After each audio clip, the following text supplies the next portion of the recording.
Good evening, race fans. It's the first of 10 races in the Mega Driver 86 Elite Racing League IndyCar Series tonight. We are at virtual Pocono Raceway in the Pocono Mountains of Pennsylvania.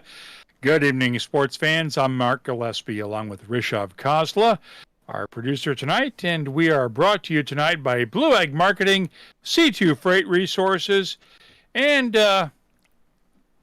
Rish, you want to give us the energy drink there? Yeah, that's Response Energy Drinks just joined up. Response. As a premier sponsor here in the Elite Racing Leagues, and of course, Signing Day Sports, the sponsor for this particular event here. So looking forward to it. We've got a brand new season to get underway. Can somebody dethrone the now reigning two-time champion Henry Bennett? Or will we return not gonna happen. Or will the number one stay on this dark green race car here for another season? And he's got the pole tonight, so just Henry's going to run away with it again this year. And it's been a fun summer off, Rish. What have you been up to these days? Well, it's been pretty hectic, but of course we've got the Cup Series already underway here, so been starting to cover that with, of course, Alexander Ned up in the booth on Wednesday nights, as well as some other chances calling races here, and then of course just getting back into the groove of a brand new Elite Racing season. How about you, Mark?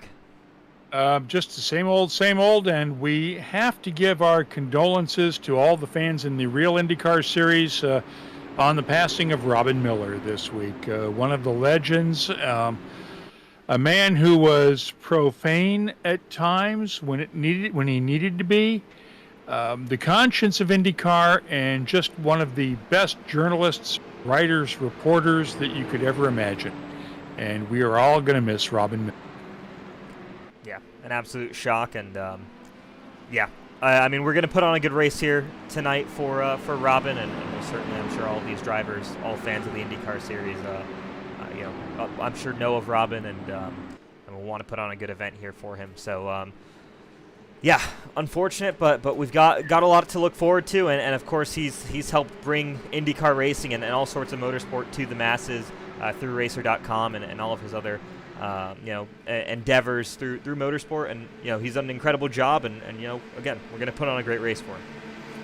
Henry Bennett is our pole sitter tonight, the defending two-time champion, winning the 2021 A season earlier this year and the B season last year. He's on the pole tonight. Adriano Pinheiro, a strong challenger last season, followed by Tony Schowen and Bruno Miranda, newcomers to the series this season. Yep, and we're underway. The green flag waves for the 500 miles here at Pocono Raceway. Henry Bennett with the early jump to the field, and you see they're too wide behind between Tony Schowen and Adriano Pinheiro. They'll head down this back straightaway here. These guys expect some single file racing, especially once things start to settle out, but right now on these restarts, they're too wide. These guys want to take as much advantage as they can of the possibility that they could make some moves. Thought we had at least one pace lap full before we go to green, but Bennett, Schowen, Pinheiro, Miranda, and Presley, our leaders. The top five, Alex Vanda and Hunter Smith, 6th and 7th. Drew Akers, 8th. Chad Frankenfield, 9th. And Victor Del Porto in the 27, rounding out the 10th spot. Yeah, yellow flag's out here, so we'll take a look. Already. Yep, what brought this out? We'll head to the replay. And actually, it looks like it happened just a little bit further back, so let's hop back. So it looks like Tristan Wood involved in this number 11 car, who just gets high there in turn number 2. A really tough corner there, hard to the inside barrier. Looks like just a one-car incident, though, so very lucky for the rest of the field, and great job by all of them to avoid that. But for Tristan Wood, my guess is that's very much day over for that number 11 car. Unlike the Formula W Series today at Spa, where they took out 6 cars in one really nasty shunt. Yeah, thankfully Fortunately, no one seriously hurt in that one. Yeah, I was just going to say, I think almost all of those drivers have been cleared from hospital except for 1 or 2, so... really I think awesome one was still in there for observation as of tonight, but that was a mess. I saw the slow motion replays on that. I'm going, oh, it's a miracle anybody walked away from that one. It really is. Yeah, no, it's unfortunate that it's been Eau Rouge the past couple of years has been the home of a number of very scary crashes. both in Formula 2, the W Series. There was an LMP2 crash just earlier this year, a couple months ago, where Formula 1 test driver Jack Aitken was involved. So, very unfortunate that Eau Rouge has been the spot of that. Such a famous corner, but hopefully at least kind of some of the safety around that corner, especially in the barriers near the corner, can be reevaluated. Obviously we don't want to lose the character of that place, but we also don't want to lose the drivers that are, risking their lives, of course, going through that corner multiple times a year.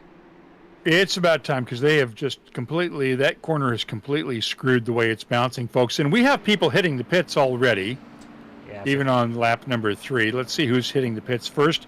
That's A.J. Musselman. You're showing him on the screen right now. A couple of other guys, Kendall Noah player. Jared Rexing here in the number 10, Eric Troiano, Mark Rebelas. So guys just taking the opportunity here. We're only on lap 3 of 200, remember. Not quite at the point where, fuel strategy is going to be huge, but you're already starting to get yourself off strategy just a little bit here to give yourself maybe a fighting chance later on if this does go down to a fuel mileage race. And we are not running the alternate tires tonight, just the Firestone Virtual Black tires, and no red tires in play tonight. Henry Bennett still your leader, followed by Tony Schowen, Adriano Pinheiro, Bruno Miranda, and Presley Soar. Round out your top 5 as we are on lap 3 of 200 tonight in the Signing Day Sports.com 500, the first of 3 Triple Crown races on the schedule tonight, or this season. Yeah, as the cars pace around here, we'll shoot it off to a couple of ads here quickly from 2 of our premier sponsors here, C2 Freight Resources and Response Energy.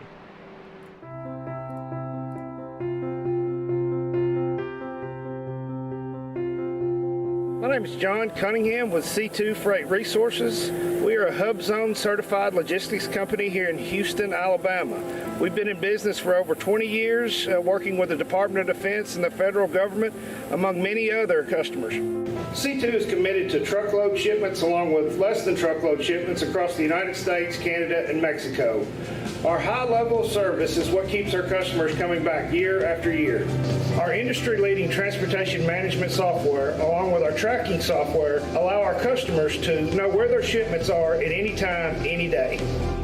In closing, C2 Freight looks forward to earning your trust and business through actions day in and day out.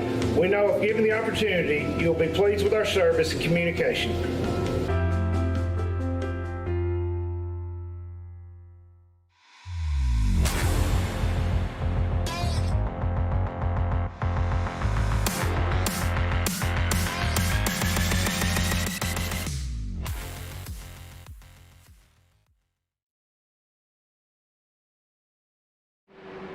Welcome back to Virtual Pocono. We are still under yellow flag conditions right now, following the incident on lap number 1. Henry Bennett remains your leader. Tony Schowen, Adriano Pinheiro, Bruno Miranda, and Presley Soar round out your top 5 as we come back around on the signingdaysports.com 500.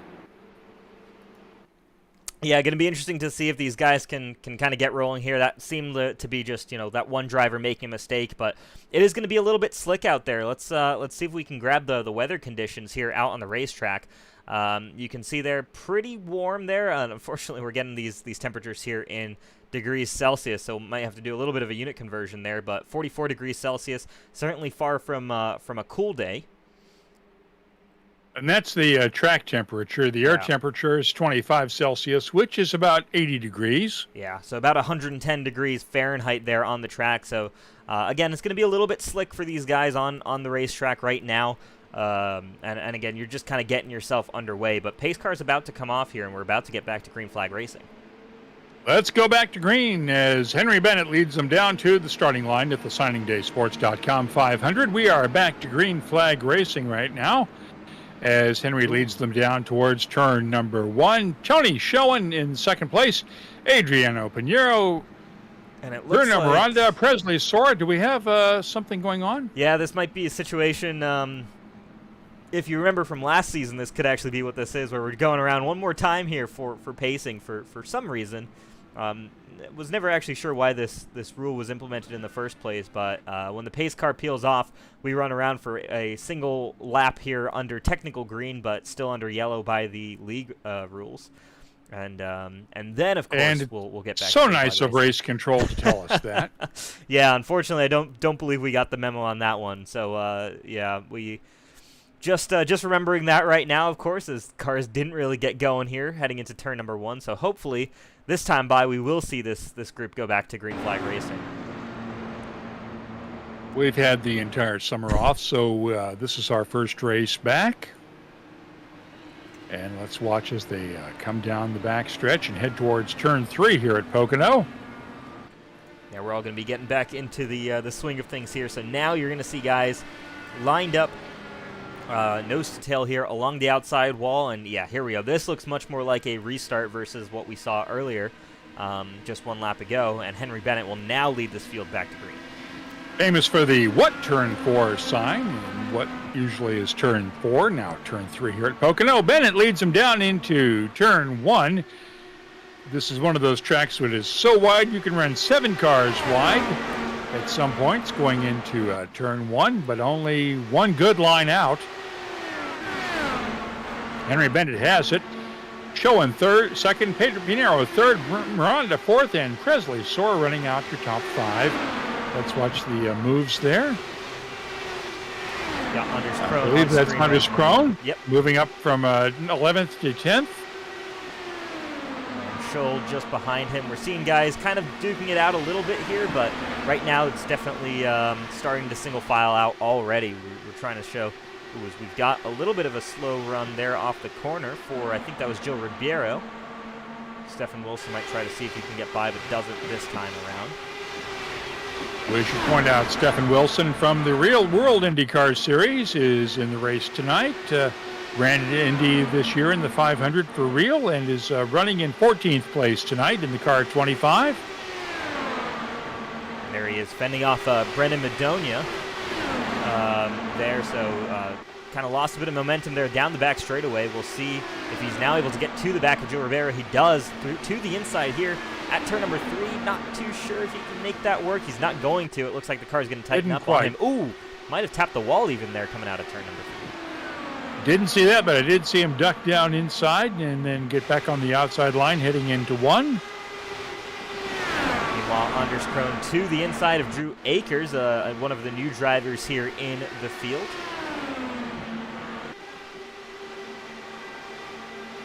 Akers running a livery very similar to that of Stefan Wilson. Yeah, very much so. It's yeah, this kind of black and orange car here. Anders Krohn, I think, might actually be in the Stefan Wilson Lola car, is what you might have seen there a little bit earlier. Good point. Meanwhile, up front, it is Tony Schoen, actually, who's just taken over from Henry Bennett, but the battle is very much on because Bennett back to the inside of Schoen down into turn number 1. We might have a bit of a battle here going on for the lead. Schoen, one of the new drivers again this season here. Kind of. Here comes Schoen on the inside. Yeah, putting a show on for us with the defending champion. And he takes the lead heading into 3.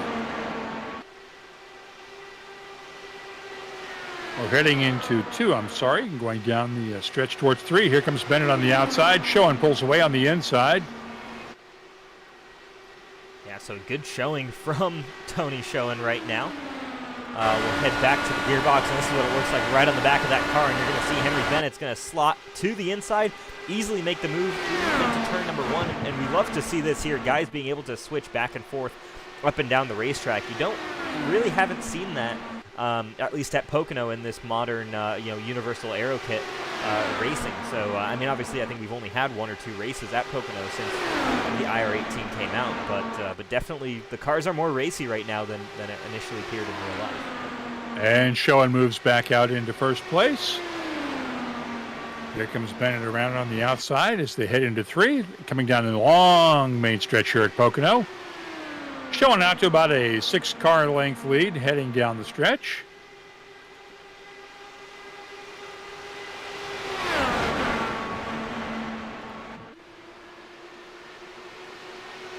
And this could well be the first lead lap without a lap change in a couple of laps here.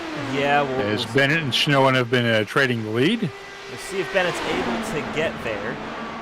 Kind of following this lead battle, but there are some other ones fairly close here on the track, a little bit behind, but Kind of want to see what Bennett can do if he decides to ride here. And yeah, it looks like he won't get to the back of Tony Schoen for this lap, so Schoen will lead the entire lap for one of the first laps that we've really had this race so far. Meanwhile, Bruno Miranda, another new driver here in the series, running strong in the 3rd position right now, holding off Adriano Pinheiro and Alexander Van de Sande, as well as Hunter Smith. All 3 of those drivers race winners last season.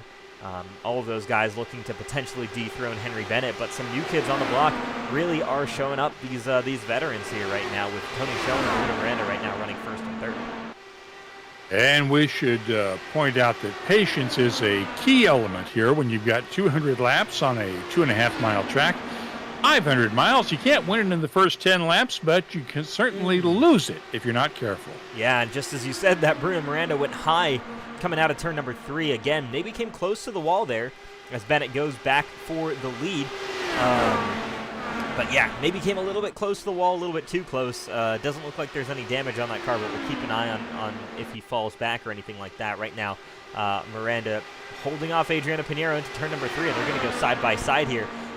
Turn number 2 here, styled after Indianapolis Motor Speedway, one of the 4 corners there. So pretty minimal banking and about a 90-degree corner. So definitely tricky for these cars to run too wide in, but they seem to do all right just there. But this time now, Bruno Miranda might lose 2 positions in the span of just 2 corners. Holds off, though. Schoen has moved into 2nd, Pinheiro 3rd, Miranda 4th. Alex Van de Sande is in 5th now. Schoen back up into the lead now after passing Henry Bennett going into turn 1. Yeah, so these guys, even though they might not be passing, 2 by 2 every single, lap here, they're still very much competitive with one another, and that's great to see. Meanwhile, in this kind of second pack here of 3 cars, you've got Chad Frankenfield and Anders Krohn going at it here, so you're going to see Frankenfield go up to the inside of actually this Presley Sora involved in this 3-way fight. So Frankenfield now moves up to 7th over Sora and Krohn. And Krohn has moved up significantly. He was, I believe, in 14th at the start and has now moved all the way up into 9th place. Yeah, so that's been good progress here for Anders Krohn.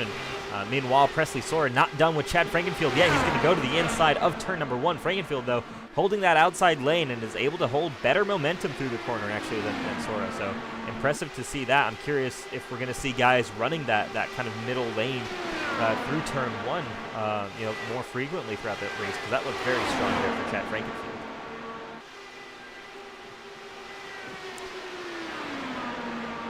We're watching Presley Sora right now in 8th place in the 98 car. Krohn on his tail. Yeah, let's see what Anders Krohn can do here. He's going to have the run into turn number 1, but he's got that bottom lane. Let's see how effective that can be for him.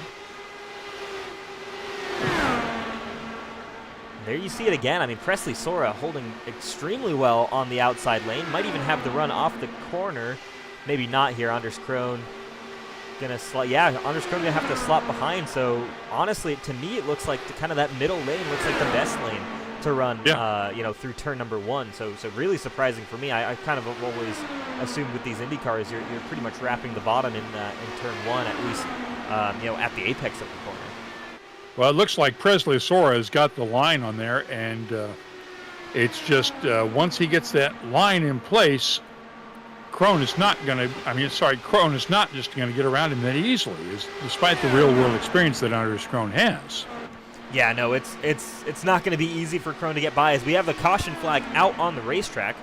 Looks like Kendall Noah Player in the number 94 is the one who brought that out. Let's head back to the replay here. Okay. Take a look at what happened. Ooh, just gets it loose there coming out of turn number 3. Ooh. Oh, and straight. Ooh. That's a hard hit. Very hard hit there for Kendall Noah Player. That will bend some pixels. Yeah, that's when you're very fortunate that this is all virtual, because a driver makes that crash. In head real on life. into the attenuator. Yeah, that's nobody's gonna come out of that one unscathed. So. Yeah, very fortunate that we're all virtual there. Unfortunate, though, for Kendall Noah Player, though. Loses it just there. And that's just one small mistake in these cars. They're so unforgiving, and that can just end your day there. We saw that earlier in the day with Tristan Wood, and we just saw that again here with Kendall Noah Player. Tony Schoen is your leader right now. We're on lap 18 out of 200 tonight at the SigningDaySports.com 500, the first of our Triple Crown races this season, along with Michigan and Indianapolis later in the season. Henry Bennett, last season's champion right now, the spring season champion, is in place. Adriano Pinheiro is in third. Miranda's in fourth, and Vanda's in fifth place right now. Yeah, the question now is, do you come down and grab tires and fuel? I would assume yes. You've run 18 laps, on these tires and on this fuel stint, so you're probably you're thinking towards the end of the race. I don't know exactly how many tires these drivers have available to them, but I'd imagine at a 500 lap race like this, you're not too constrained on tires. I would assume race control hasn't really limited your tire sets that significantly. 18 laps into the run makes sense here. You don't know when that next caution's coming out. Yeah, and I think everybody agrees here. You definitely come down pit road. As the entire field appears to be coming down, well, let's see who stays out. Bruno Miranda makes that call to stay out, so interesting to note there. Hunter Smith as well making that call. So actually, it's somewhat split here. There's some big name drivers here. Anders Krohn, Krohn, Del Porto, Brubaker, Ryan Schuld all stay out. Craig Forsyth, Jared Rexing, AJ Musselman. Yeah, so very interesting to see there. Meanwhile, Henry Bennett should have that first pit box. Is actually going to get beat out by Vincent Sora. That's pretty interesting. Tony Schoen, Alex Van de Sant all beat Henry Bennett out. He does beat out Adriano Pinheiro, so interesting to note there. Bennett with a bit of a slow stop there, 8.3 seconds versus Van de Sant with a fantastic 7.8 second stop. Very interesting. Yeah, I'm not sure how that's being caused or how the pit stops are being timed and scored based on who's getting what work done, but it'll be interesting to see how that shakes out the rest of the night. Yeah, absolutely. And for Bennett right now, this puts him for the first time really in kind of significantly dirty air. Yeah, he was kind of racing a little bit earlier with Tony Schoen and had to deal with some, but of course for both Schoen and Bennett and really everybody else who's just come down pit road, they were generally working with pretty fresh air, and they could put their cars in positions where they would be able to get clean air on the front wing of these cars. Suddenly now you're trapped in P13. You've got a lot of cars in front of you. This could very much change the handling of these cars over the course of this next stint. We want to thank our sponsors, Blue Egg Marketing, C2 Freight Resources, and Response Energy Drink for sponsoring the series this season. The Mega Driver 86.com IndyCar Series kicking off tonight with the Fall 21 Series at Pocono Raceway.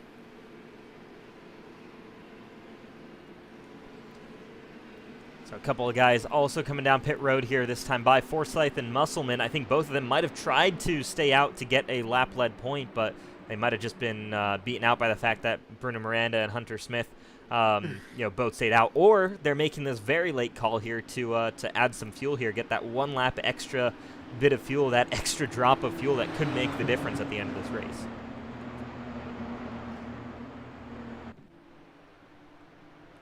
We are back to green flag as we come around towards the, we will be back to green flag as soon as we hit the start-finish line, rather, with Bruno Miranda, Hunter Smith, Anders Krohn, Victor Del Porto, and Jari Brubaker, your top five, on lap 20 of 200 here at Pocono tonight. Yeah, Signing Day Sports 500. Big thanks to Signing Day Sports. They've been an incredible contributor coming on board with the Elite Racing Leagues over the course of this past year. And have I think this entire week have sponsored, all the races we've held across the Xfinity Series, the Cup Series, and the IndyCar Series here. So great to see their involvement continuing to increase. And we're about to get back to actual green flag racing here. The pace car peeled off one lap ago, but this time the cars are actually about to get back to racing speed. Let's watch as Bruno Miranda leads them down towards the start-finish line, starts to hit the gas in the restart zone, pulls away. And here they come. Anders Krohn chasing down Hunter Smith here into turn number 1. They're going to stay together, though. We've got guys 3 wide a little bit further back, 2 wide now. Jari Brubaker goes a little bit high there into turn number 1, but we've seen that line can work, and we'll see he's now drag racing Ryan Schold down the back straightaway, and it's going to be Brubaker over Schold heading into turn number 2. Meanwhile, Hunter Smith makes the move, and he's made that pass here on Bruno Miranda for the lead as they're lapping here on lap number 21, but Miranda is certainly not done with him quite yet. He's going to stay right there on the tail end of Hunter Smith, but the yellow flag is back out. We're going to figure out why exactly in just a second here. And Hunter Smith was able to get back into the lead before the yellow flag came out. Yeah. So let's see what happens. Drew Akers there involved in that incident. So what we're actually going to do here is head back to the replay and see if we can figure out exactly how that started. Because we kind of just caught the tail end of that. Looked like it might have just been a car clearing itself up there, but here we go. Let's take a look. Drew Akers on your screen on the bottom there. Black and orange car. Oh, that's tough. It was right as the camera cut as well. So right into the wheels. Yeah, let's see if we can grab a better angle at that, because that wasn't too great. Now, was it? Let's see.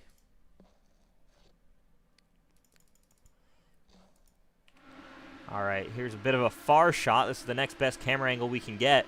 Yeah, it looks like you see you saw a car coming up on him. He had to go back up the racetrack and went up into that other car there. So, not sure who all was involved in that. That was, I think, Michael Hosack involved in that. Yep. With some damage on his car. In the 09. Yeah, so not sure who else there, but we'll head back to live pictures at least. And once again, back here with Hunter Smith, your race leader, up 4 positions from his starting spot. And back under yellow flag conditions here. So our third yellow of the night. Running just lap 22 here, so just past that 10% distance here in this race. There's still a long way to go in the night. Guys, and this was not for that one crash we saw earlier with the head-on involving... This is for a separate incident just now, right? Yes, this is another caution here. We just got back to green flag racing, and then pretty much immediately straight after went back to yellow flag conditions.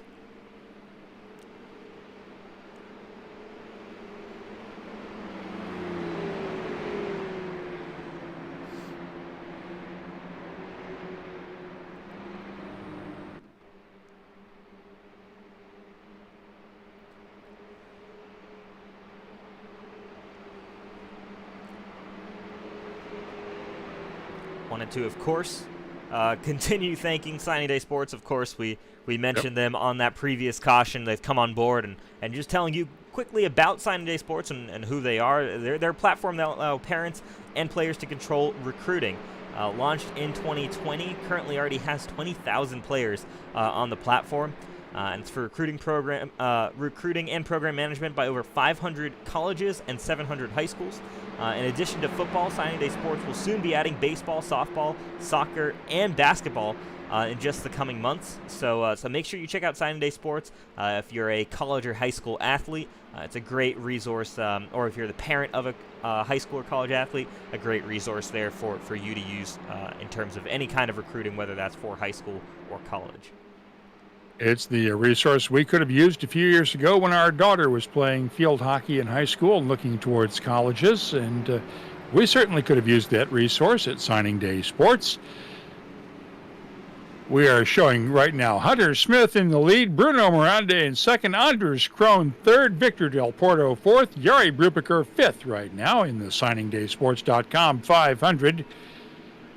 Lap number 23 now in the books. We are on lap number 24 out of 200 here at Virtual Pocono tonight in the Elite Racing League MegaPlayer86.com IndyCar Series.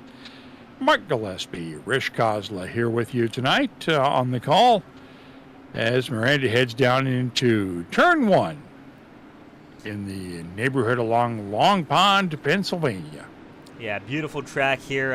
One of the tracks I've always wanted to visit in real life, though. Gonna wait until we hopefully see an IndyCar race in real life come back here. That would be a great sight to see, and then head out and visit this, because I think there's always been some great races that Pocono puts on for the Indy cars. And, of course, the track originally built for Indy cars, so it seems a shame that right now the only series that really race here are the Cup and Xfinity series. It is a beautiful facility, having asked when IndyCar was there in 2018. That's the year I got to ride in the two-seater with Mario. Yes, the Mario. Don't need to mention a last name there and won't go into it in any more details, but yeah, that was the day that Robert Wickens had his very nasty crash that changed the course of his career and his life. But it is a beautiful track, and God, I wish IndyCar would go back there someday. As we come back around now to go back to green flag racing, Hunter Smith is your leader as he pulls away from Bruno Miranda, heading through the start-finish line down into turn one. Anders Krohn moving up on the inside on Miranda, and will take second place going into turn one and through the turn there. But Miranda's going to come back here. You can see that line on that higher line really, really working here in turn number one. I'm loving to see this, and this is reminding me, as that actually gives Miranda a good enough run here to go to the lead here heading into turn number two. But this is reminding me here of the Indy 500 from last season, where guys were running kind of that squared off line, and it was working for them. It was fast for them. So really intriguing how these cars are handling for these drivers right now, because you're not forced to really dive that car down all the way to the apex like we're used to seeing kind of in real life. You can change up that line a little bit and still be very quick around this racetrack. There are multiple lines around this track. No PJ1, no nonsense on the track. There's plenty of room. You can take 2 or 3 different lines through, as we are watching right now. Oh, we've got a car around there. Oh, we have a crash. It's one of the back markers there, Will Paisley, right now, a little bit further back. Let's take a look and see exactly what happened. Kind of, an issue there with the car blinking and disappearing, I think, off the racetrack. That resulted in this off the safer barrier.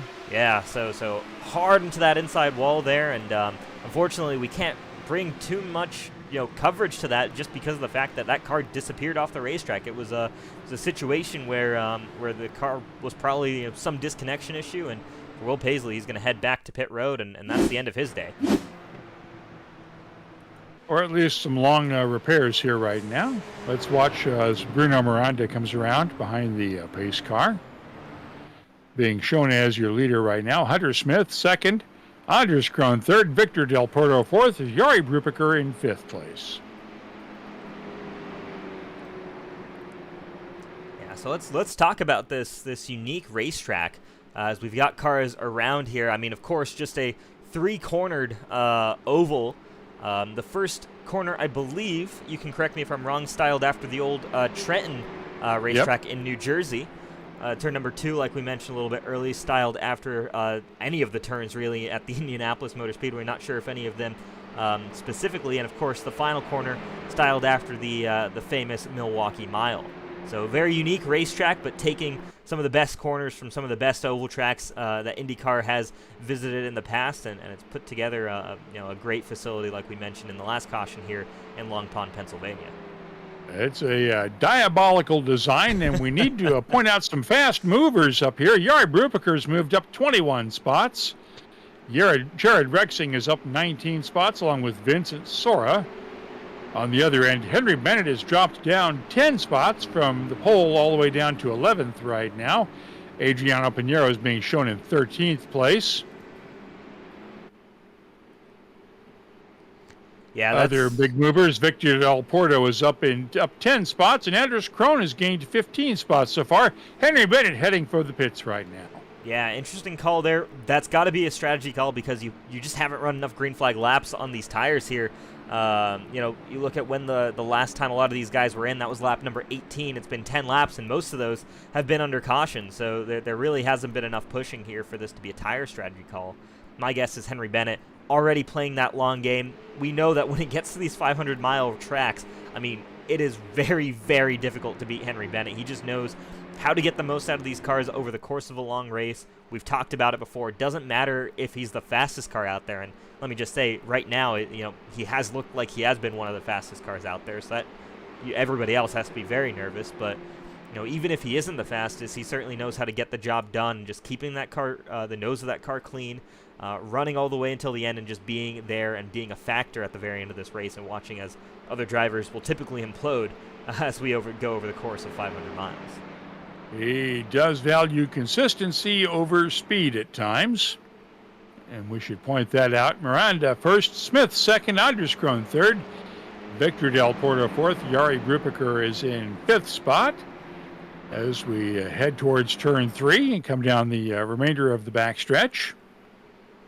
Yeah, I do hope we get some more green flag racing in here. It's been a little bit of a caution fest recently. We've been having situations where cautions breed cautions effectively.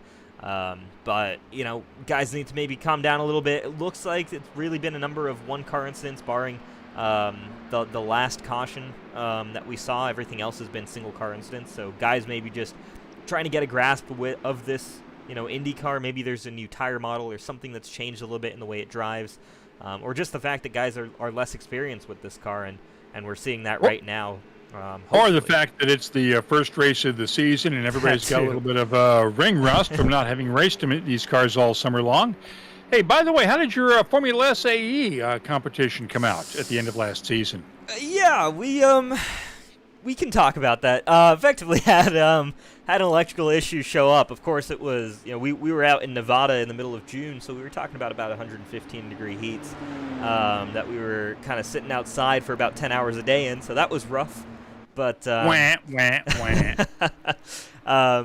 But no, unfortunately, we had an electrical issue come up where the emergency stop circuit was shorting, so the engine wasn't able to turn over. So we didn't end up making it all the way through the competition, but a lot learned, and I know obviously this fall we're just getting ready to get back and start with testing once again. So we'll have a ton of data to put together and put something together for this upcoming season. So everything's a learning experience. So we didn't get a chance to compete, but hopefully we will this coming year. Well, that's all that matters, is that you give it your best shot out there and give it your best try. And the gremlins are going to get you once in a while.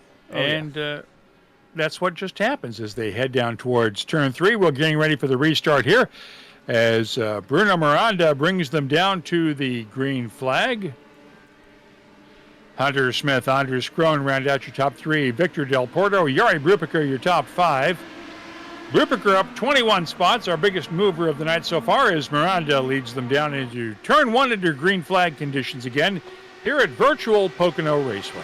Yeah, so here they come down into turn 1. A quick reminder that your top 6 all are yet to come down pit road here, running lap number 30 of 200. Yes, a lot of these have been under caution laps. However, I should mention that speaking to a couple of drivers before this event, they were expecting 28 to 32 laps here on fuel strategy. So I would expect guys to make it around lap 40 when it comes to fuel strategy, but an interesting call here on this most recent caution not to make that jump down and take new tires and a full tank of fuel. So keep an eye out for that top 6. Tony Schoen right now, the first guy who has made that pit stop on the caution on lap 18. Let's see if Schoen pulls out ahead as everybody tries to game the system here right now. We're watching with Schoen on board. Miranda still your leader. Anders Krohn, Hunter Smith, the top 3 right now at Pocono, lap number 31 in the books. And it's Alexander Van de Sant making a move here on Tony Schoen to the inside. Here we go, too wide in turn number 2, and Schoen keeps the momentum there on the high side, and we see that again working for Tony Schoen, working for all of these drivers. Doing a great job of just making these different lines work here. Meanwhile, Bruno Miranda really stretching out a lead here over Anders Krohn, about 0.6 of a second. Krohn's going to have a nice slipstream down the front straightaway, but you can see there guys ducking to the inside to break away that slipstream. And that means that Krohn really hasn't closed in as much as he might hope to, and Miranda doing a great job pulling away through the corners. And this is Miranda's first experience on a super speedway in an IndyCar in iRacing, and he's doing a great job so far tonight. Yeah, really, really impressed by Bruno Miranda. We don't know entirely his background outside of the elite racing leagues, but to show up here and immediately be performing, we know how competitive this field is and how strong these drivers are. For Bruno Miranda to show up here, the Brazilian is doing a fantastic job here tonight. Hunter Smith is in third place. Jari Brubaker fourth. Victor Del Porto in fifth. Rounding out your top five right now. So here we're watching Let's this watch battle. as they head up into the tri-oval and down the backstretch. Yeah, they've really lost a ton of time to these leaders, though, right now. So Miranda and Krohn kind of on a different level in terms of the pace that they're pulling right now. Jari Brubaker and Hunter Smith are kind of duking it out for third here, but are very quickly losing the front two.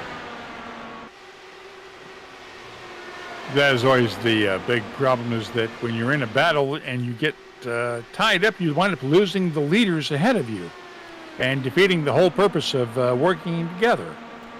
Yeah, so right now you see there Smith actually backs off, I think, coming out of that corner. So maybe those guys deciding, hey, let's take a break right now. Meanwhile, Adriano Pinheiro, big outside line here, move on Victor Del Porto and cleanly around the outside. I love that move from Adriano Pinheiro. It just looks so incredible in these cars with the speed they're carrying through turn number one and running that higher lane.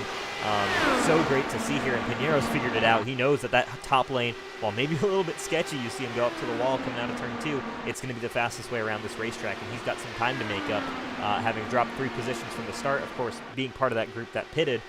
He is the leader in terms of guys who have already been down pit lane. I know you're going to kill me for this, but I'd love to see that pass on replay if we can see it. Let's take a look if we can. Yeah, Adriano Pinheiro passing Victor Del Porto 4.5. Here it is. So around the outside and just keeps it rolling. Just great momentum there, and he comes down to block Del Porto if Del Porto gets any kind of run there, and heads back up to take this next corner. So again, great move there by Adriano Pinheiro.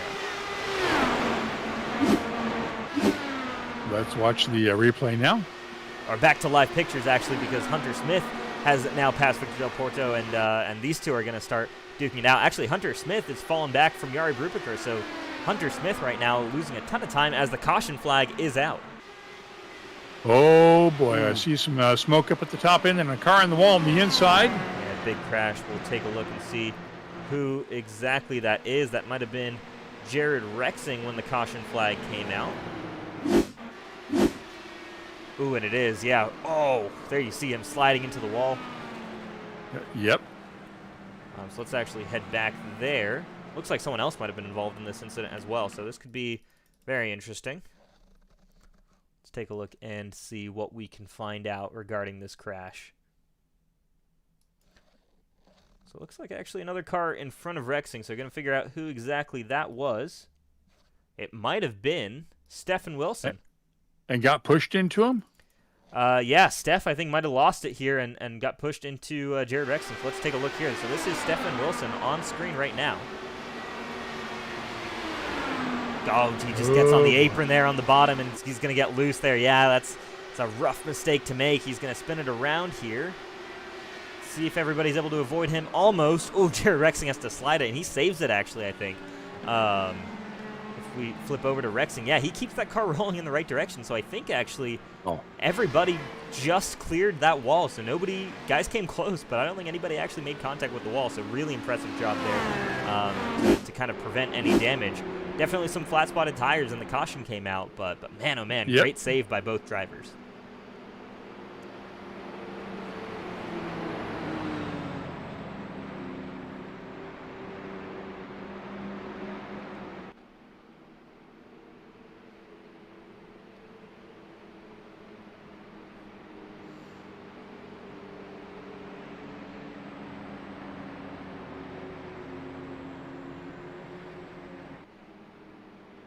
You're watching the SigningDaySports.com 500 from virtual Pocono Raceway tonight. Bruno Miranda, your leader, 37 laps into tonight's 200-lapper. I'm Mark Gillespie, along with Rish Geisler. Anders Krohn, the former Road to Indy driver and current driver guru, is in second place. Jari Brubaker, Adriano Pinheiro have been trading spots second and third. Chad Frankenfield is running in fifth place right now. So here we go. This is what we expected to see, right? As guys coming down pit road, those guys who were leading kind of the past couple of restarts, now all diving down. They finally kind of run out of fuel here, or at least come close to running out of fuel, and they're all going to bring those cars down. So they're going to lose those spots to the likes of Adriano Pinheiro, Chad Frankenfield, Presley Sora, who all take over now, which makes sense. They've all already come down for fuel and tires. What's interesting, though, for sure, is of course, Henry Bennett. We're going to keep an eye on him over the course of this race because he's off strategy from these guys who are now taking over the lead.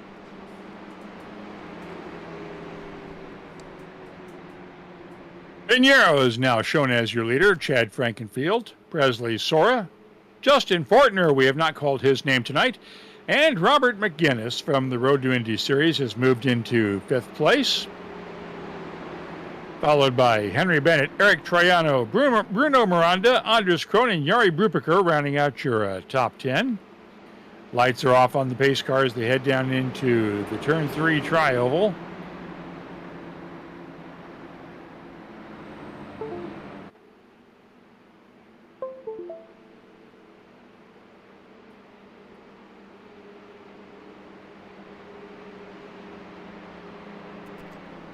So lights are out here on the pace car, so that means we've got just one more lap here under caution.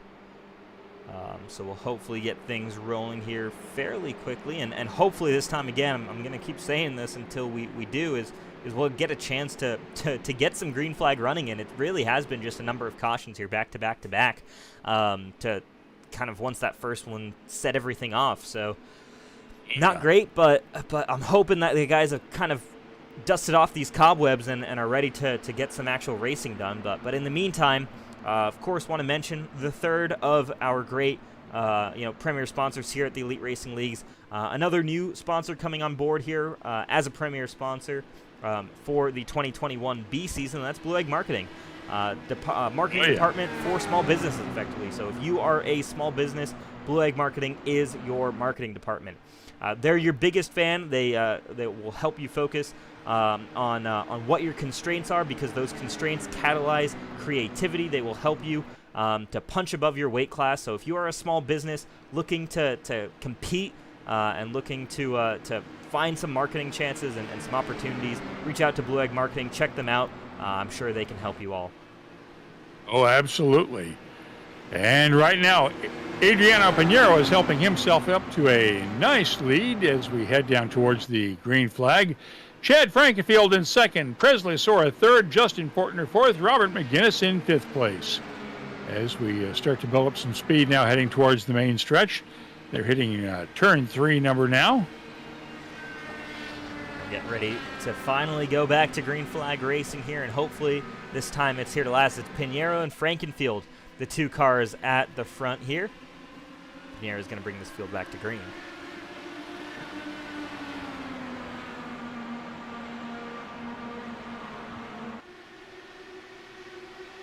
Heading down the backstretch, Pinheiro heading into the front stretch rather. Pinheiro heading into turn number 1. Frankenfield hot on his tail in that yellow and black car, followed by Presley Sora in the gray Verizon car. Sora to the inside here. Frankenfield, don't know if that move is going to work here, because we know that outside lane is better. And Frankenfield almost into the back of Pinheiro, and he's going to now go to the inside into turn number 3. We'll see again if this is able to work here for Frankenfield. 3 might actually be the only corner on the racetrack where the lower line right now is faster than that higher line. Frankenfield moves out into the lead. Pinheiro changing and going underneath, and he'll take over the lead heading into turn 1. Frankenfield tries to juggle back and take the alternate position there. Doesn't quite make it. They're 1-2 going into turn number 1. Yeah, so Pinheiro back to the top here, running lap number 41 of 200. And putting a little bit of a gap between him and Chad Frankenfield down the back straightaway, but here comes Frankenfield back to the gearbox of the number 12. And he's going to make that same move here through turn number 3. These two fighting it out right now. Could potentially start working together if we see a long green flag run to save some fuel here, but as it stands right now, these two duking it out, and you see there, Pinheiro already to the inside of Chad Frankenfield. We'll see, though, if he can make this move stick. He gets it before they even reach the corner. Pinheiro's got this ability to drive the car all over the track. High line, low line, it doesn't seem to matter to him. The car is really set up well tonight. Yeah, really great racing here from these guys, and they've got a good setup here to work with it. It seems like the racing has been great so far. Guys have had opportunities and been able to make runs, so we'll kind of keep following them. Here we've got a battle for the 6th position. Rob McGinnis, Anders Krohn, Eric Triano, and Bruno Miranda. And here we see we're riding with Eric Triano. Bruno Miranda working his way back up after making that pit stop here. A little bit further up, you've got Robert McGinnis versus Anders Krohn. It's going to be Krohn to the inside of McGinnis. McGinnis not able to hold on the outside lane. We'll see if he's able to get the run, though, down the back straightaway. Meanwhile, Bruno Miranda very much involved in this battle. He's going to pass McGinnis and Anders Krohn into turn number 2. Is he? Not quite. Gets by McGinnis, though, but not Anders Krohn.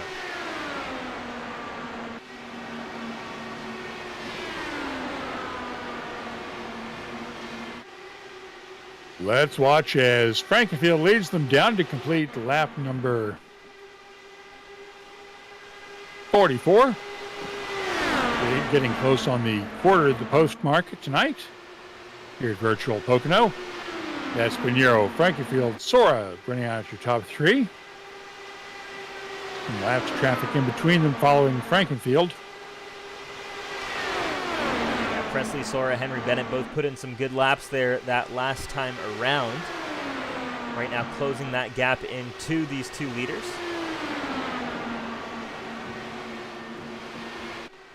Keep an eye out. Henry Bennett, again, kind of back in this after that last caution.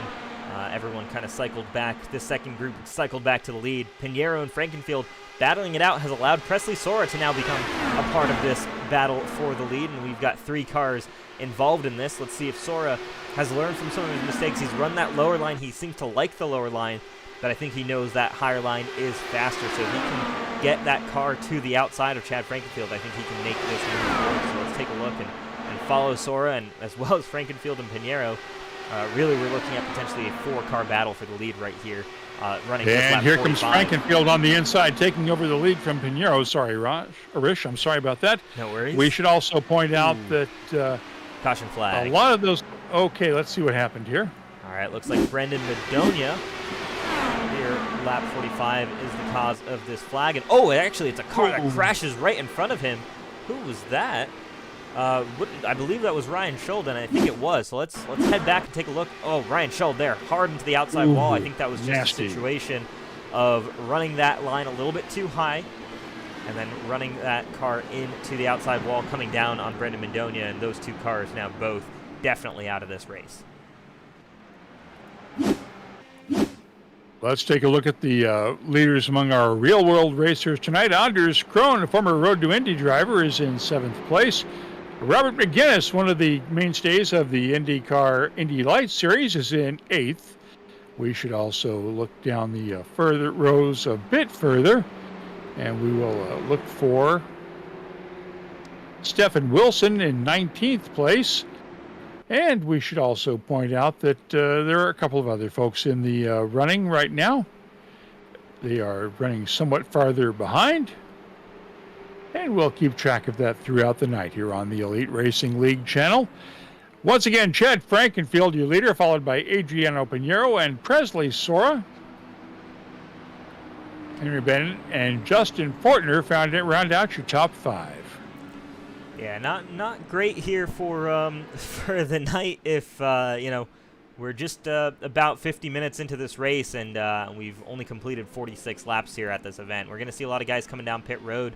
Henry Bennett decides to stay out, but man, these guys have got to try and keep this field green here. Otherwise, it's going to be a very, very long night here. We're limited at 4 hours, but I'm sure none of us want to actually be here for the entire 4 hours that this race is scheduled for. Oh, that's not going to happen if we have anything to say about it. Leader starting to hit the pits right now. That's Chad Frankenfield. And the car in front of him, I can't tell the number on it. We know that Mark Rebelis and Henry Bennett are also in the pits right now. Bennett, Miranda, Krohn all actually staying out here. So taking a look just through this field right now. Guys who pitted just now, 14th on back. Everybody else is in front of them. We have some guys who pitted on that last caution around lap 37, 38. And then we have two guys, Eric Triano and Henry Bennett, who are up inside the top 5, top 6 actually, who both are, who both pitted on lap 27. And a major move for both of those drivers as we come down to work on lap 47, getting close to completing that one.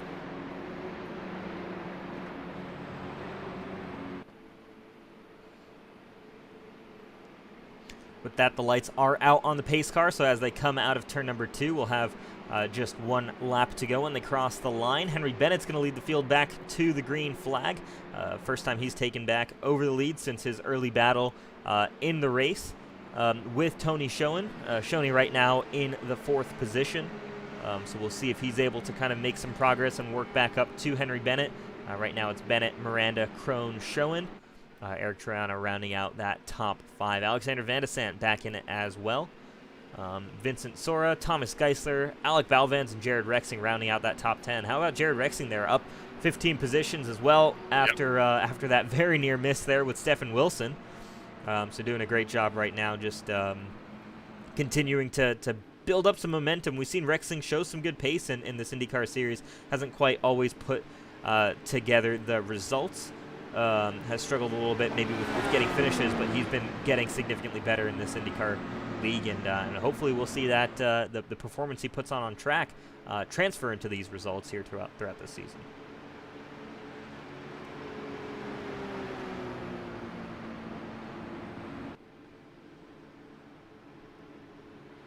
We are nearing the quarter post tonight, coming up on lap 49 out of 200 tonight at the 2.5-mile Pocono Speedway.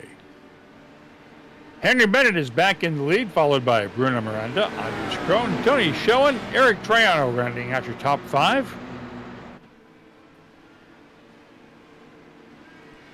And here we go. We've got them single filed out, and they're going to start. They're going to get ready to roll back to green flag racing. And again, let's hope that that we get some proper green flag racing here and a full couple of stints. I think these guys can race well together. They just need to give each other a little bit of space here, making a little bit fewer mistakes, but we'll get back to green flag here as we're just approaching this quarter distance mark. As they cross the starting line, Henry Bennett is your leader, diving down across 4 lanes of traffic into turn 1. We have one car riding along the inside of the track there. Can't really tell whether that's an injury or just running slowly. So here we go. Krohn versus Miranda down into turn number 2. Miranda decides better than to go to the inside, but we've got a 4-way fight right now for this lead.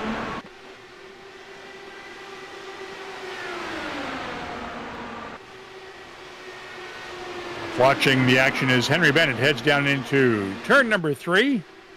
Coming down to complete lap number 49. We will start the 50th lap of 200 tonight. That poor run off of 3 there for Krohn. I think that's going to give Bruno Miranda a shot here into turn number 1, but he's going to decide better of it unless he goes all the way to this high line. He is.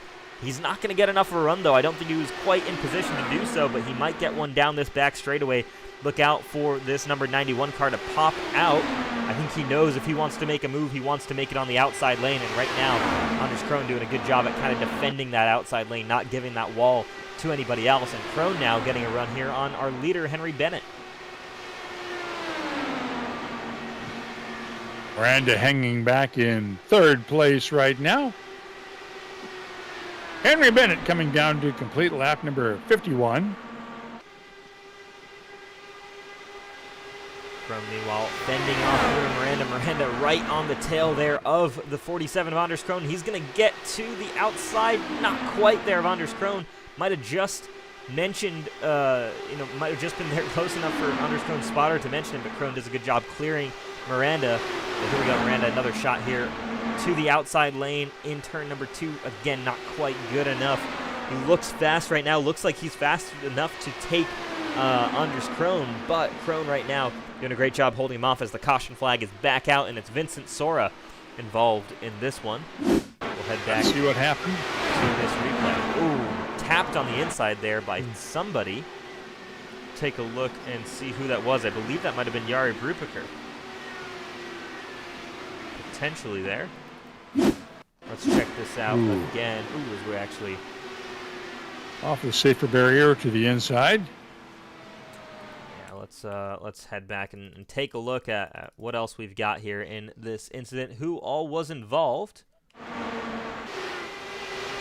Quite tell that number on that car there. It's tough to read these small numbers on these race cars for sure. Yep. Thinking it was a 21 there maybe, but I don't see a 21 in our field, so interesting. We'll wait till they come back around. For sure, yeah. We'll take a look and see, but we'll head back to live pictures. Take a look and see who that might have been a little bit further back here. See if we recognize any of these cars. Not quite. Yep.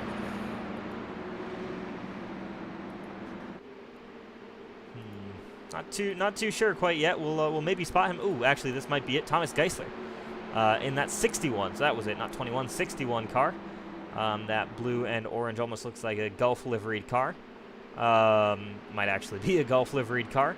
So Geisler was the one on the inside there of Vincent Sora, and those two came together in turn number 2, bringing out this this next caution flag here. Probably on what, our 6th or 7th caution flag of the night. Yeah. And we should give some love to Henry Bennett, who has managed to stay out in front tonight and stay clear of all that mess. Yeah, certainly done a great job here. You know, and right now we know Henry Bennett does a great job at just kind of staying where he needs to, keeping that car where he needs to until it's crunch time, and you know, it really matters. But you know, there's still a long way to go in this event. Certainly, we've just passed the quarter distance, and as we've just crossed, or we're about to cross an hour into this race, so hopefully not going to continue at this rate, because it could be a very long night otherwise.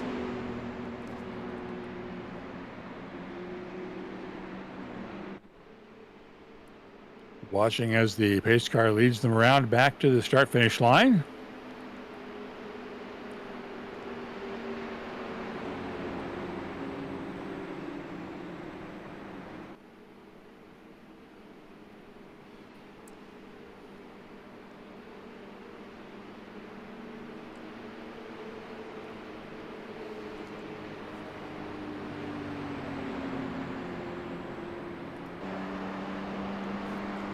Like we're from the roll bar cam for Thomas Geisler going around this racetrack, and clear track. Currently in 17th. Yeah, clear track for Henry Bennett, barring that pace car here. We can definitely try and get a lap on board with him once we get back to green flag racing. We'd love to see what it looks like for these drivers around this racetrack and how they're adjusting the throttle. Check out here what gears they're rolling in Bennett right now. In 4th gear, rolling around at 75 miles an hour. Might actually, so steadily at 75, that might actually be on the pit limiter. Not sure what pit limiter is here, but if it is 75, Bennett sticking to it. But here we go. These guys will start rolling again, and we'll get ready to head back to green flag racing.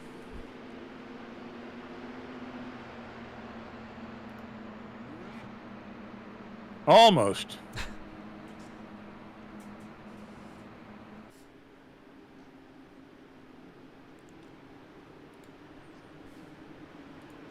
While we get these guys ready, let's talk quickly about pit strategy here within this top 8. So you can see there, Henry Bennett, 26 lap old tires.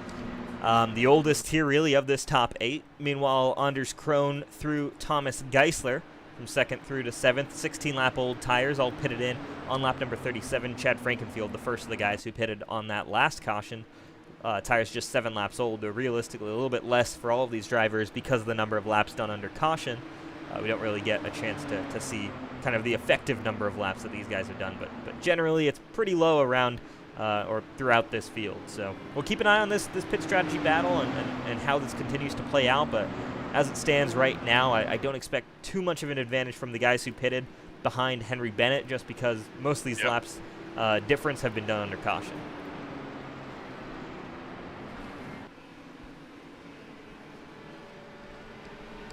Let's watch as Henry Bennett leads them down to the green flag. Starting lap number 57 here at Virtual Pocono tonight.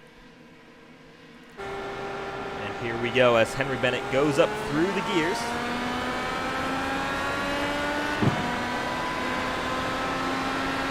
Watching on board, looking out his rear view camera. See Bruno Miranda looking to make a move here on Anders Krohn. This is going to be a great thing to watch here on this restart, watching as the rest of the field battles it out behind Bennett, already up to 200 miles an hour quickly. Meanwhile, Krohn's going to look to try and make the move here to the inside. Here comes Krohn on the inside into 3. He's got it. Anders Krohn quickly dives to the bottom for Henry Bennett. He's trying to get that run off the corner to get that kind of over-under move here done on Anders Krohn. It's not going to be enough this time by. Krohn then takes over the lead and is going to lead the field as they head over and tick over to lap number 56.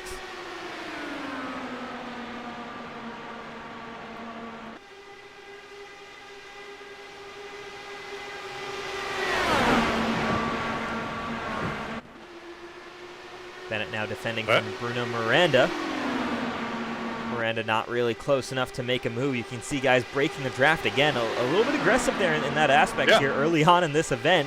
You'd expect guys to maybe be a little bit okay with moves being made here, especially with just how the start of this race has gone. But right now, guys very aggressive in terms of maintaining track position. Possibly expecting another caution to come out and wanting to be the first one to lead this field back to green. Meanwhile, Tony Schoen and Steph Wilson side by side across the line. Schoen's going to have the advantage on the outside here. We expect that advantage to stay his as they head throughout the corner, and he does get that pass done before they even make it to that corner. And let's watch Anders Krohn in the lead now. Henry Bennett, Bruno Miranda, Tony Schoen, and Stefan Wilson rounding out your top 5. Racers from the real world Indy Series starting to bring it to the virtual competition. Yeah, look at that great side-by-side battle between Wilson and Schoen, and Wilson comes out on top there after that. So at least for right now, so Steph Wilson up 16 positions from his starting spot. And we've got 2 of our pro drivers right now inside the top 4.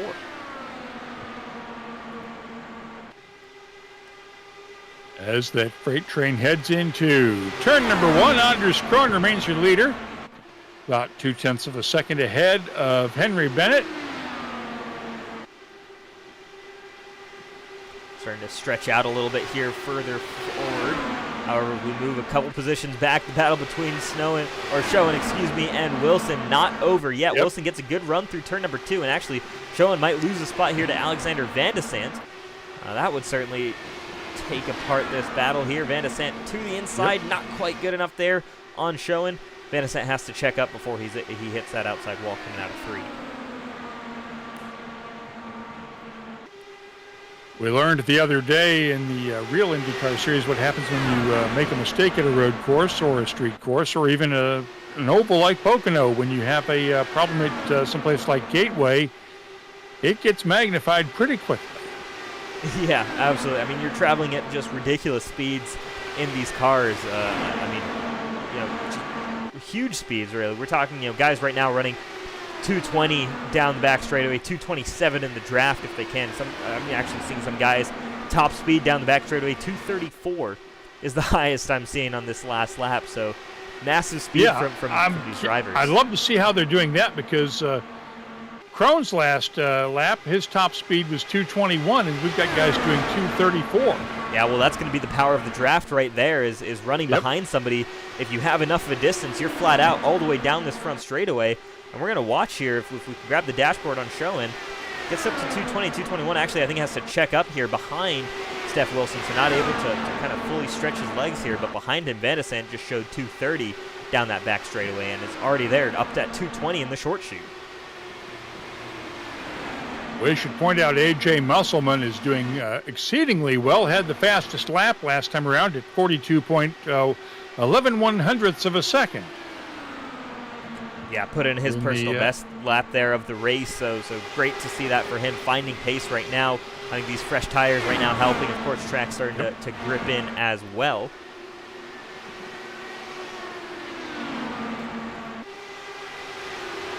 Bruno Miranda right now under attack from Steph Wilson. Steph Wilson ducks out twice, trying to maybe fade there on Bruno Miranda, but Miranda not falling for it. Stays on that preferred line through turn number 2. But this time Wilson to the inside on Miranda. Can he make that stick coming out of the corner. He's going to tighten it up. They're going to run side by side. Miranda maybe even went up a little bit into the wall, but Miranda stays in front. That camera angle, maybe I don't know if it's that camera angle, it just makes it look like drivers get a little bit into that safer barrier coming out of turn number 3. It's an optical illusion because they're not actually getting in there, but they're getting really darn close. Oh, yeah. So it's, these guys absolutely on the edge of it right now. On lap number 62, really. Here comes Wilson again. Schoen looking to the inside of Wilson, not able to make the move. I mean, look at this. 6 cars right now, all within spitting distance of one another to fight it out for the lead of this race. And it's Anders Krohn leading the way from Henry Bennett still, though Bennett's been looking racy despite the older tires on that number 1 car. Bruno Miranda again high out of turn number 3, but still does enough there to keep away a charging Stefan Wilson.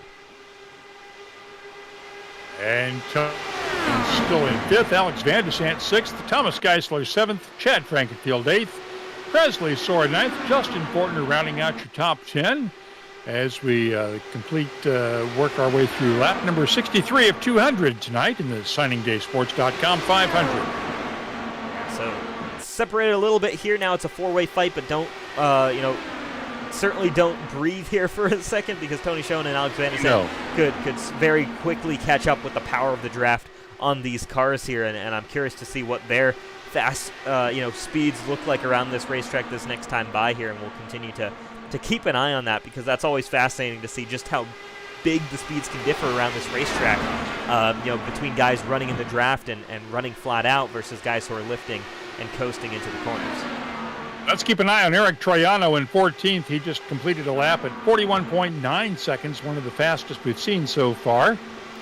Yeah, looking really good there for Eric Troiano. On that last lap, he was, I believe, the fastest driver on that previous lap. So, definitely keep an eye out for him. Running in P14 right now. He's worked his way up from the back of the grid, but he's still got a long way to go to get to the front. And we do have possibly green flag pit stops coming up here soon for the leaders. That may help him get back up towards the front. Yeah, definitely. Henry Bennett has been out on the track here for just under 30 laps here. Of course, a lot of them were cautioned, so probably I'd expect about 10 laps or so maybe before these guys expect to come down pit road. So keep an eye on that. Actually, that's just for Henry Bennett. This other pack might be another 15 or 20 laps potentially, depending on how much they were able to save here under caution. That's going to be the question to watch as Henry Bennett makes a challenge on Anders Krohn going on around to the outside and then backing away. We have a battle right now between Wilson and Schoen for 4th and 5th. Wilson's in 4th now as we head into turn number 1. Here it is Schoen right now, trying to pass Steph Wilson, trying to hold off Alexander Van de Sant right here in the middle of this sandwich of these white and blue race cars. Both very similar looking race cars for Van de Sant and Wilson there. But now Van de Sant getting a chance to attack here on Tony Schoen. You see he's able to make a move stick through turn number 3. Gets a good line there. Gets a good exit. We'll see if he can make that run work all the way hit down into turn number 1. But the caution flag is out. Let's see what happened. Presley Sora. Oh, we've got something up around at the top end. Presley Sora involved. Yeah, he was having a good race earlier on. Kind of lost it there. Whoa, I just lost it. Yeah, loose off of 3. We'll see. Does anybody get into this car here? Looks like everybody was just able to avoid it, so just that stationary car on the racetrack brings out the caution flag. Happy to see that again. Just a 1-car spin, no cars with damage. We like to see that. Looks like he just lost it a little bit coming around turn 3. And setting up for the main stretch and just over-rotated a little bit. We've seen that a couple of times from guys here where turn number 3 just kind of bites you really if you dip a wheel just slightly on the curbing there. So, we saw it hurt Steph Wilson. We saw it hurt Kendall Noah Player, and now Presley Sora as well. It's been definitely a hot spot in terms of bringing out caution so far in this race. While we're on caution, let's take a look at the weather conditions in that area, and let's see if we can see where the wind is coming from. Yeah, so wind 2 miles an hour. Not too sure the direction, though. If we... Yeah, unfortunately, it doesn't quite say exactly where Yeah, I believe our compass there may be a little bit broken there, showing 360 degrees, so might not have that information readily available. So not sure if there is a bit of a gust there that's coming. 2 miles an hour, I would imagine, isn't too much of wind to really unsettle the car, but you know, it could be with these cars being extremely aero dependent. As we see leaders hitting the pits now, Bennett in the pits, Crone in the pits. Yeah, something to note, though, is that the track temp, while the air temp hasn't gone down, track temp has, in fact, gone down 4 degrees Celsius there. So cars should be gripping up a little bit better here around this racetrack. So maybe that's why we were able to get a bit of a longer run in that time. Guys not maybe making as many mistakes, though. Still easy to lose that rear end with that track temp. And Bennett hits the pits, followed by Pinheiro and McGuinness, Brupiker, Forsyth, and Bennett. If we have a big leader so far, it's Craig Forsyth up to 5th now, in up 24 spots in car 33. Yeah, so coming off of pit road. I actually see guys a little bit further back here, so let's take a look and see if we can spot how guys did on the race off pit road, and it's going to be Anders Krone actually leading this field off of pit road. Right. So your leader coming in, Alexander Van de Sant, will be 2nd, Bruno Miranda in 3rd off of pit road. Henry Bennett 4th, Stefan Wilson 5th. So Bennett kind of the big loser there immediately off of pit road. Tony Schoen lost a couple of spots as well to the rest of this pack. Meanwhile, it looks like Chad Frankenfield might have missed his pit box there because he's only showing... Yeah, interesting. Chad Frankenfield... Actually, excuse me, Chad Frankenfield did not make the call to come down pit road, so my apologies. Okay. Yeah. So Frankenfield, Pinheiro, McGuinness, Brupiker, Forsyth, all deciding to stay out on this caution. Rob McGuinness, according to my timing and scoring, this can't be right. Shown last time on pit road on lap 18. I'm guessing there's something incorrect about that there. We've got more leaders hitting the pits right now as they come back around to take the the yellow flag one more time. Yeah, that might actually be correct. I mean, 50 laps here under caution. I wonder if McGuinness is stretching out the fuel on this car right now, because as far as timing and scoring is concerned, Rob McGuinness has not pitted since lap 18. Very interesting. Yeah. Not too sure if that's true, but if it is, yeah, I mean, I'm curious to know what the strategy call is there from McGuinness, what his plan is here, and kind of how we expect this to work out. But I mean, if he has run that few, I mean, he's got 2-3 more sets of tires than just about anybody else in this field. Meanwhile, Chad Frankenfield has taken over the lead of the race, followed by Robert McGuinness, Jari Brupiker, Craig Forsyth, Anders Krone in 6th, Alexander Van der Sant in 7th, Bruno Miranda down to 8th, Henry Bennett in 9th, and Tony Schoen in 10th place right now. We'll get back to green flag racing here, and it's going to be Chad Frankenfield leading this field back to the green. So the second time really tonight we've seen Chad Frankenfield up front. Adriana Pinheiro once again with him, and Rob McGuinness, we'll see how that dynamic is coming across the line as we get to green flag racing. McGuinness with a good restart on the back of Adriana Pinheiro. We'll see if he's ready to make a move. He pops to the outside. Let's watch as Frankenfield in that yellow and gold car leads him down into 1. McGuinness in 2nd, Pinheiro in 3rd, Brupiker 4th, Forsyth in 5th place. McGuinness makes that yellow move and black work. car. Go ahead. Yellow and black car heading down the main backstretch as Chad sort of ducks and dives a little bit to try to break the wind. Yeah, McGuinness, good run through 2 as well here.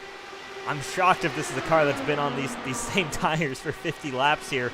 But if he hasn't pitted, I mean, that's a light fuel load on that thing as well. So Rob McGuinness, aggressive early on this, on this restart here. Doesn't quite get the move on Frankenfield, and the caution flag back out for AJ Musselman in the back. Let's take a look at this incident. Ooh, and it's already happened there. Let's head back to the replay.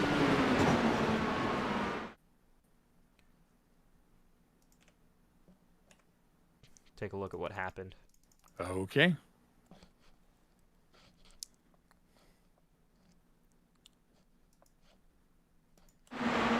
All right, so watch the outside here. That yellow car on the outside is A.J. Musselman. Comes together with Jared Rexing. Ooh.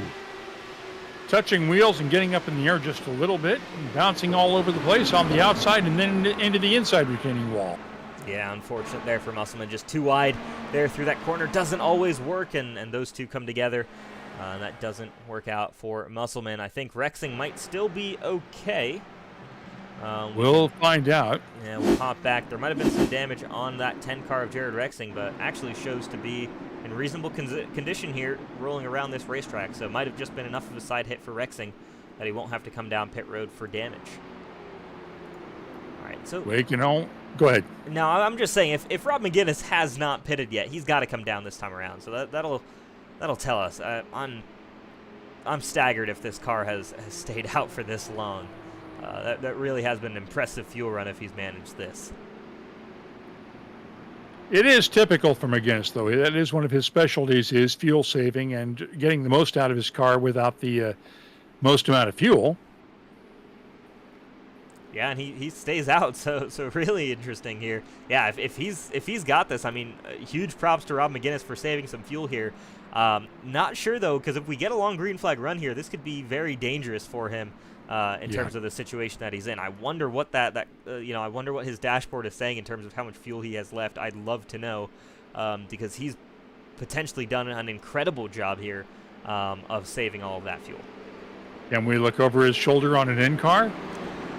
We could potentially here see what it looks like inside the cockpit of Rob McGinnis' car, but I don't know if we're going to get accurate numbers. I think iRacing tries to protect the drivers there, and it does. No NPG number on that dashboard. They do a very good job there at kind of the anti-cheat aspect of this race. So that takes all the fun out of it. Treating us as competitors rather than spectators. But yeah, so no word there on what the kind of fuel mileage McGinnis has been getting, but if he's somehow figured a way to get that car in neutral, he could be rolling around this racetrack and turning off the engine effectively on that car. Remember, no external starters in these iRacing Indy cars, so he could turn off that engine and just roll around the racetrack under these cautions while everybody else is staying in gear. And it'd be just like the clutch and coast that Alexander Rossi did in 2016. Yeah. But if you don't bump it just right and bump start it, you're going to wind up hurting yourself and doing even more damage after race one of the season so far.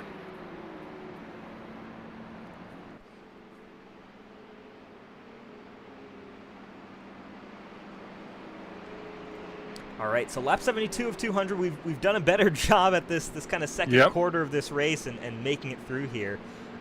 Would like to certainly see some of the ring rust off, I think. Yeah, would like to see us moving at maybe a little bit of a faster pace here with all these cautions. We're approaching almost an hour and a half here of race time. Still a long way to go though in this race. Haven't even reached that halfway portion. It's a long one for these drivers. It's a long one for us up here in the booth. Pace car is off onto pit road. And the guys have just one more lap here before we get back to green flag. As they head down into one, Chad Frankenfield is still your leader. Robert McGinnis, Adriano Pinheiro, your top three. Jari Brubaker, Andres Krohn round out the top five. Alexander Vandersand, Bruno Miranda, Henry Bennett, Thomas Geisler, and Tony Schoen round out your top 10. We'll see if, again, what's intriguing about this race and how it's playing out is with these cautions at least, the positions are determined right now by just when you pit. We're not really getting this chance to see full-on fuel strategy playing out here necessarily from the rest of this field. So, yeah. I'd love to see a fuel run. I'd love to see what guys are able to do and kind of see that strategy play out. But as it stands right now, it's really just giving yourself the ability to get that track position for when the caution comes out. So I think that's why we're seeing guys running aggressive right now, is because if there are a ton of cautions, you don't have a ton of opportunities to make moves to get to the front. It would be fun to see the telemetry on these cars if we could get that data from them to see just how much sandbagging is going on right now. As we head back down to green flag racing, Chad Frankenfield leading them down into turn number one. The pack starts to head wide, then heads like a long snake through turn one. Robert McGinnis taking a slightly higher line than Chad Frankenfield. Frankenfield clears, pulls out, heading down into the backstretch. Gary Rubiker's up to fourth. Adriano Pinero's up to third. Yeah, McGinnis makes the move to the inside on Frankenfield through turn number 2. He's not going to make it stick. Frankenfield holds on, and Pinero's waiting in the wings to make a move on both of these drivers. McGinnis defends on the 12 of Pinheiro. We're going to stretch out here down the front straightaway, and Jari Brubaker versus Anders Krohn, another close battle to keep an eye out on as well. But Pinheiro versus McGinnis. Here we go. Pinheiro to the outside of the 26.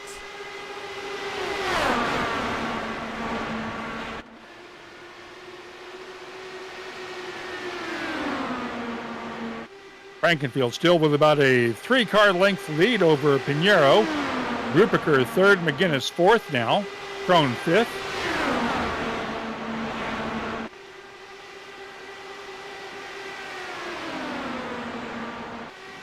Let's watch. I believe that's McGinnis moving down underneath Krohn. I could be wrong about that. Yep, it is McGinnis there and Anders Krohn. Okay.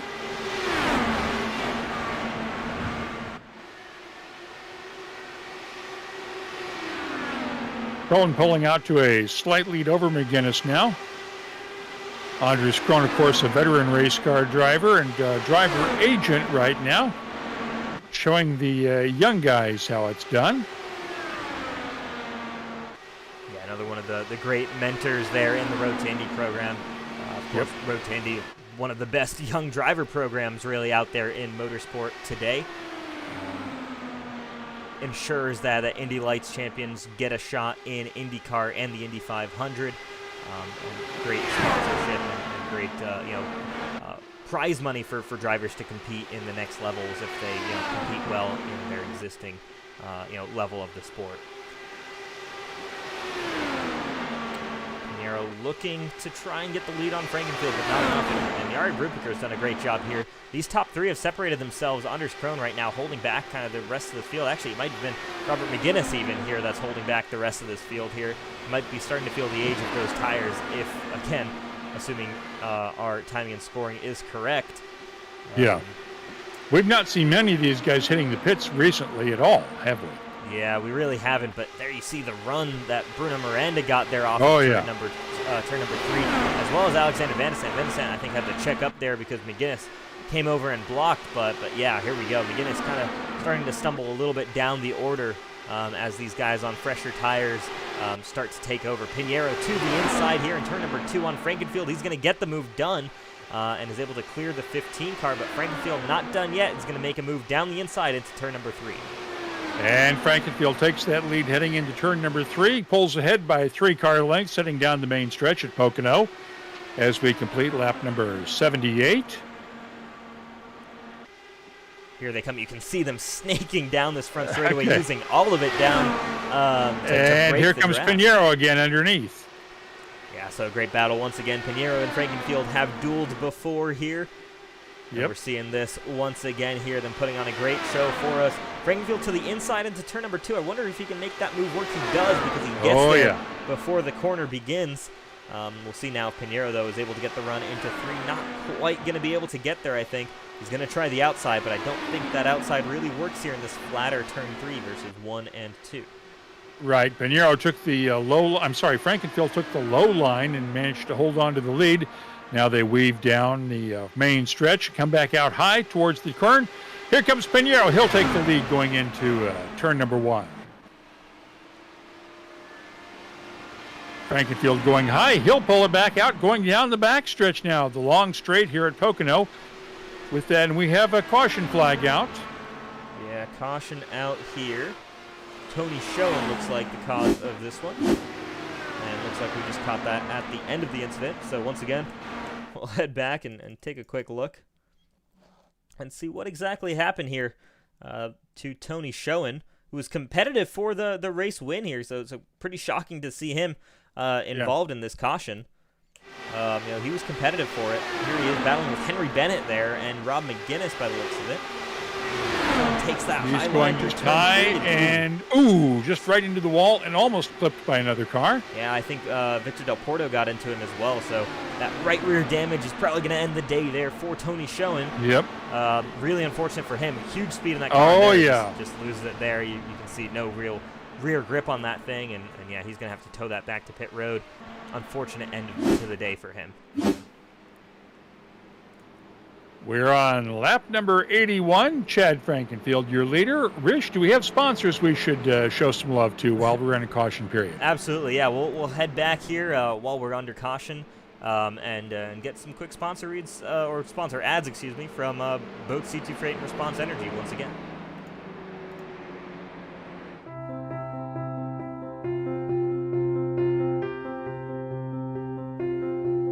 My name is John Cunningham with C2 Freight Resources.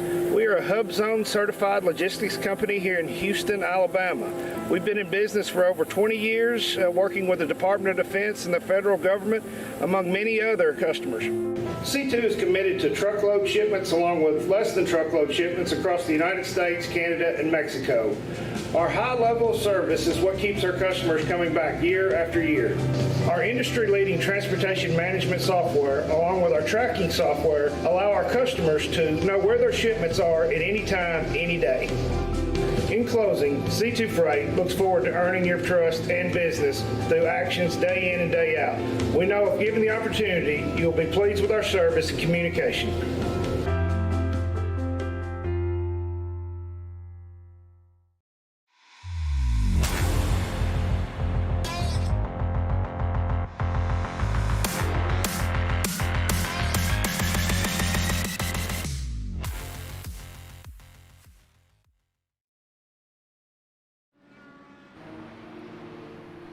We are back to live action now. We are still in a caution period. Cars coming out of the pits right now. Bruno Miranda took over the lead during the pit stops during the break, followed by Anders Krohn, Alex Van de Sant, Henry Bennett, Thomas Geisler, rounding out your top five as we run under caution right now. 82 laps into the SigningDaySports.com 500 at virtual Pocono Raceway tonight. Yeah, big thanks to Signing Day Sports, of course. Once again, going to talk about them because they are a great platform that we've talked about. They allow parents and players to control recruiting for high schoolers and college athletes. Already 20,000 players on this platform, so definitely you should go check it out because there's program management by over 500 colleges and 700 high schools. If you play football, baseball, softball, soccer, basketball, any of these sports, check out Signing Day Sports because there could be something there for you. And of course, we also want to thank Blue Egg Marketing, another one of our great premier sponsors here in the Elite Racing Leagues, coming on board for this 2021B season. The marketing department for small businesses. Check out Blue Egg Marketing online. And of course, if you own a small business and you're looking to compete and you're looking to make some waves in your industry, Blue Egg Marketing can help you out. They will be your biggest cheerleaders. And of course, I want to thank the MegaPlayer86.com folks for sponsoring the overall Elite Racing League IndyCar Series tonight. Watching more cars pulling off into the pits right now, the back markers in the field as we complete lap 83. Bruno Miranda from Brazil is your leader right now, followed by Anders Krohn, Alex Van de Sant, Henry Bennett, Thomas Geisler, rounding out the top five. Justin Fortner, Hunter Smith, Pushistaya Pravda in 8th, and Craig Forsyth in 9th. Adriano Pinheiro rounding out the top 10 rather. Yeah, so, excuse me, there, under caution, a lot of cars came down pit road. Pinheiro was the guy who led them off of pit road, and that cycled a new group of cars to the front here, led by Bruno Miranda, Anders Krohn, Van de Sant, and Henry Bennett, all names we're pretty familiar with seeing kind of up front. Thomas Geisler as well, that you mentioned here, running inside the top five. He was involved in a bit of an incident earlier on. Looks like that car, though, running pretty healthy. We'll see if he's able to compete here with this top four because these guys have been extremely quick when they've been given the track position up front. I believe we're about to head back to green flag racing right now as Miranda leads them down towards the starting line, picking up speed. approaching 200 miles an hour as they head into turn number 1. There on the outside, Anders Krohn trying to make the move work on Bruno Miranda. He's going to get to the outside, but not quite enough, but he's definitely got the run here heading into turn number 2. As he comes underneath now, he'll try going low this time, and he'll pull into the lead, taking over the lead from Bruno Miranda heading into turn 3 as they head down the backstretch here. Here comes Miranda underneath. He'll take over now. Yeah, so Miranda getting that good inside move there through turn number 3, but that's going to give the run to Anders Krohn into turn number 1. Krohn, though, with the inside lane here into 1. We'll see if he's able to clean Miranda before they get to. Oh, he does. It's that draft. It's the arrow. It's the arrow on there. It's you can't hold the lead once you get into it. And let's see if Miranda does it now as he comes around underneath, and he'll take over the lead from Krohn going into turn 2. So these guys going back and forth right now, and that's allowed Alexander Van de Sant, Henry Bennett to both catch up here after that initial restart. We'll see if these two can play a factor in this battle as well. Henry Bennett's just going to hang in there because we know his MO here. He's going to stay in the back there, wait until somebody else makes a mistake, and then he'll jump out because his thing is consistency and winning the title. Yeah, it really is. I mean, he's obviously going to try and go after this Triple Crown because, I think Henry Bennett, you're going to have to run my memory again to remind me if Henry Bennett did complete the Triple Crown. I believe he managed to last season. He didn't win it, but he got real close. Oh, he did? Okay. So yeah, I mean, he's certainly I don't believe he got I don't believe he won it. I'm gonna go back and check that because. Go ahead and check that while we call this. It's Miranda, Krohn, Bennett, Van de Sant, Geisler, your top 5, as we are on lap number 88 now. Or 87, rather. My apologies. Miranda with about a 5-car length lead over Anders Krohn, pulling ahead. That serpentine move down the back stretch just to throw everybody else off the wind.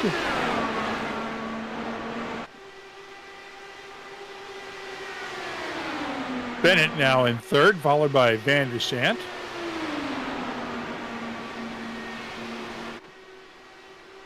And yeah, you are correct. Henry Bennett did not win that Triple Crown. Fell short of it at the final event. Won 2/3 of the Triple Crown last season. So I'm sure he'd love to try and repeat, or at least try and get the Triple Crown this season to accompany his 2 championships already and potentially a 3rd. So certainly don't count him out. I know he's thinking about the championship and he'll go big picture when he needs to. But at a big event like this, Henry Bennett, man, you certainly can't count him out. Anders Krohn moves back into the lead now. Let's see, here comes Miranda. He'll try to make the move underneath at some point. They'll come down the main stretch. Miranda will probably try to duck underneath it if he can do it. Yeah, so he's going high. He's going high. Let's see if he can drag race down the stretch here. Oh, we've got a car on the wall that's probably going to bring out a caution flag here, and it does. Definitely, up in turn 3. Yeah, it's Drew Akers here. Let's watch and see what happens. Just maybe gets a little bit low there. Just loose. The tires maybe a bit worn and just lost it. Yeah, hard hit there into that. Oh, and almost comes down there into a car going through turn 3. So, yeah, wow. That's the danger spot. Yeah, definitely. So, Drew Akers probably out of this race here by the looks of it. So not great. And there you can see that huge damage on that front right suspension. Definitely suspension damage there. Let's watch again. We are back to live action. Okay, we're going to watch this one more time. Yeah, there we go. Back to the replay. We'll see him lose it right here. Just a little wiggle and then right up into the turn 3 wall. Yeah, all it takes is, 1% more of your tire to be on that apron, and you're going to go sliding through that corner. Yep. So tricky. You're really on a knife edge through that corner. And, yeah, Drew Akers right there felt the wrath of turn 3. Turn 3 at Pocono has claimed a lot of drivers over the years, both virtually and in the real world. Yeah, it certainly has. It's such a tricky turn because you're you're not able to rely on the banking that you can for the first 2 turns that you kind of have supporting you.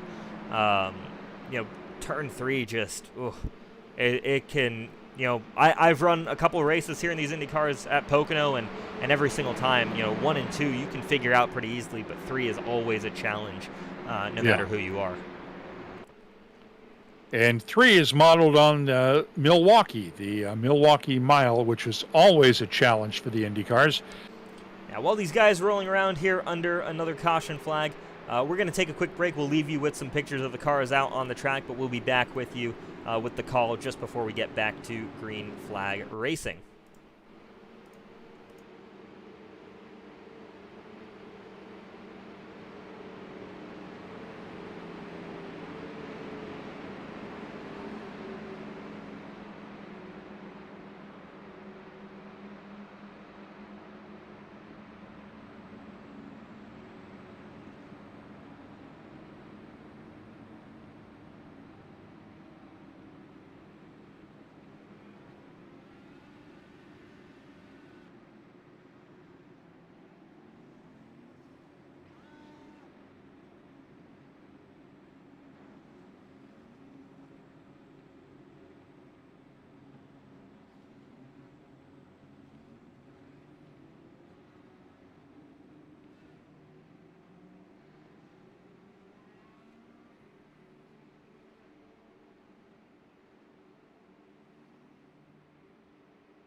The pace car is off. We have one more lap under caution right now. The field under the control of Bruno Miranda, your leader.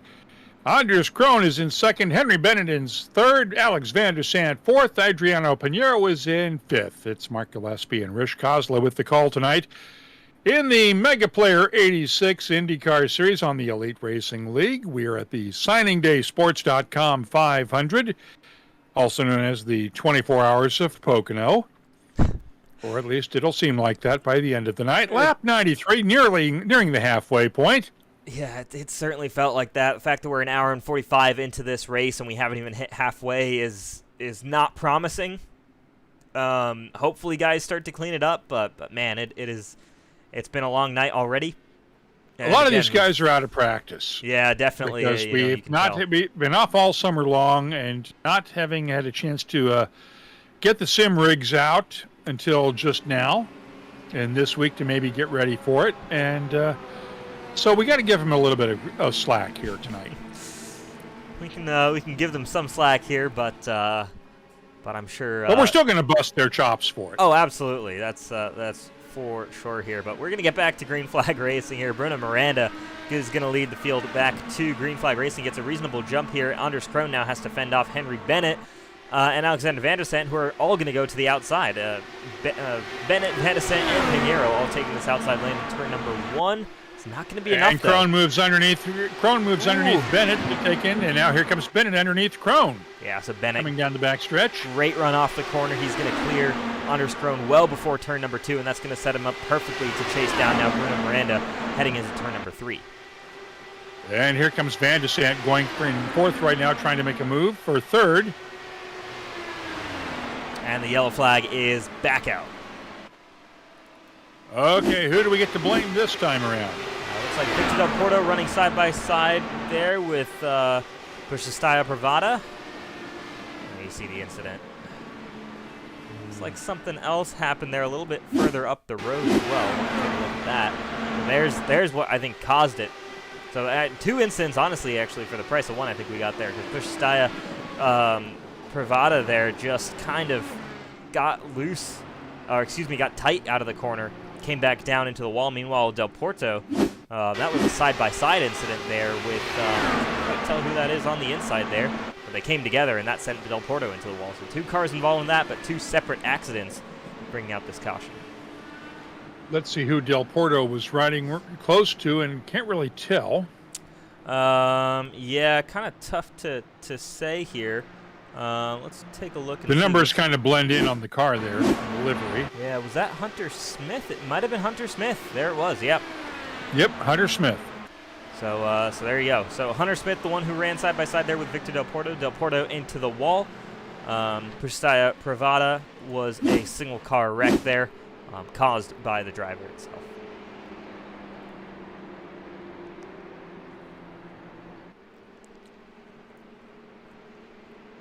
I believe this is our 5th caution tonight. I could be wrong about that. 5th, 6th? 5th is an extremely conservative guess. I would say we're probably closing in on 7 or 8, if anything, possibly even more.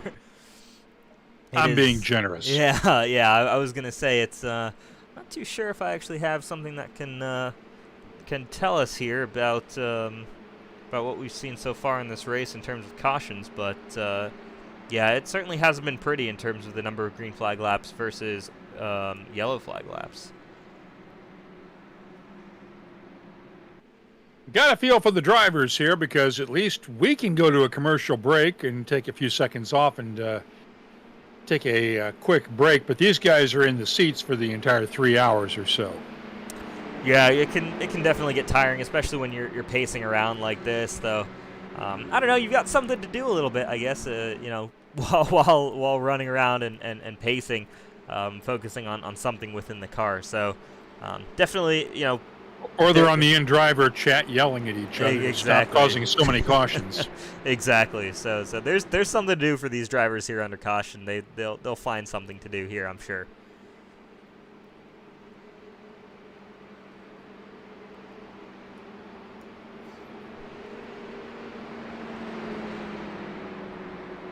What we need here is the race control channel. Just listening to race control yelling at these guys to get their acts together. Yeah, that would be very interesting. Not too sure who the man in race control is today. Might be Joshua Personette. No, actually, no. He was running earlier in this event. We saw him actually on track. So I'm just going through who I recognize as guys who have run before as race administrators, but I don't see anybody who might be in the field right now. So potentially, yeah, we can't see them here on timing and scoring like we normally can, but yeah, well, man, that's a busy job here tonight for race control. Oh yeah, and we could have some fun with that. I mean, sitting in race control is the iron hand of justice. We could set a time limit for this thing too. Yeah, well, you can see actually on the top left-hand of your left-hand corner of the screen, 3 hours 55 minutes is our designated time here. So, unfortunately, oh hell, if we go that long, yeah. So it's unfortunately, I don't know if we can shorten it much beyond that, but yeah, I mean, 4 hours maximum in this race, though. Again, would not like to be anywhere near 4 hours when we get down to it. Otherwise, it'll be like the sports car races where they get a relief driver. Yeah, we're gonna have driver changes here again. Haven't even hit the halfway point in this race, so long way to go in this one still. We could very well be getting close to that 4 hour mark by the end of this thing.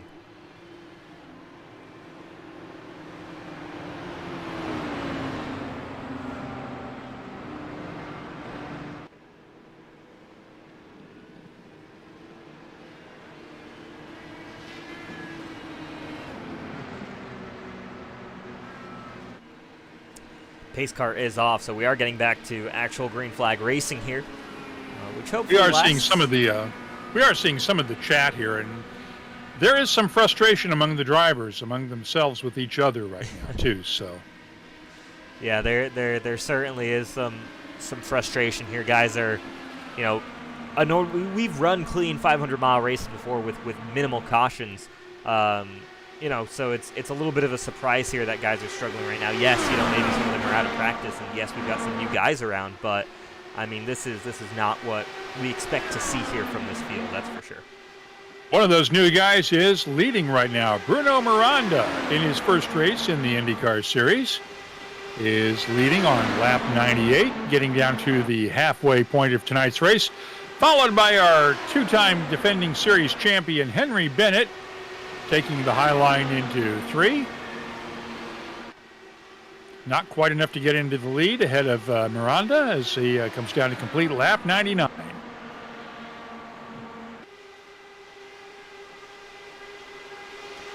See Bennett now close to the back of Miranda. He's going to go for that higher line, try and get the run down the back straightaway to see if he can make a move, but it looks like he's lost some momentum there. Meanwhile, Krohn and Van de Sant are going at it side by side into turn number 2. Van de Sant's going to back out, though, from making that move on Anders Krohn. That's going to leave him now in the clutches of Adriano Pinheiro as they're going to duke it out for the 4th position.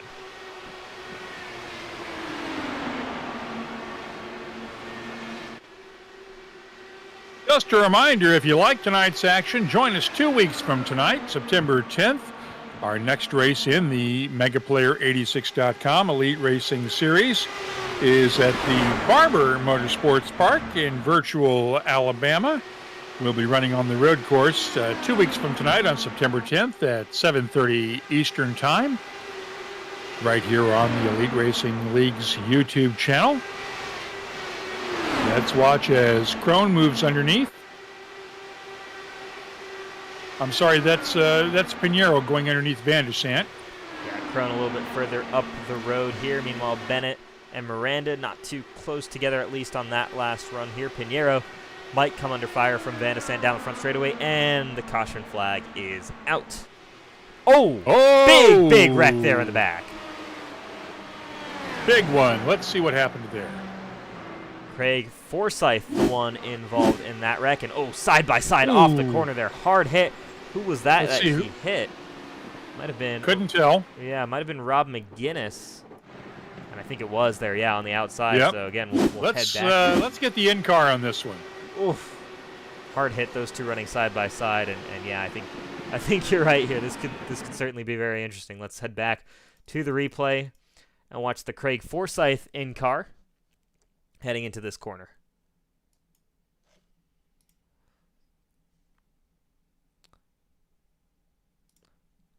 Grab a cockpit cam here, and actually this is with Rob McGinnis.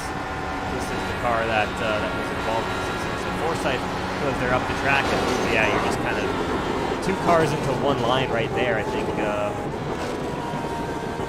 right, well, now of course we're going on for the wild ride here with Craig. Yeah, let's go with Forsyth. Yeah.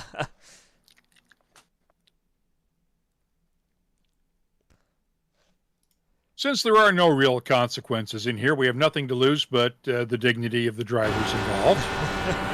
So here we are. Craig Forsyth, he's going to look to the inside here into turn number 3 for a move on Rob McGinnis. We saw with Rob McGinnis how they kind of came back together here. Yep, wheels contacted and whoa. You're around you're just along as a passenger for that point here. Oh my gosh. Gonna get dizzy at some point there, and yeah, day over for Craig Forsyth, day over likely as well for Rob McGinnis. Yep, that's one that's going to need an old barf bag after that trip. Absolutely. So back to the live pictures here.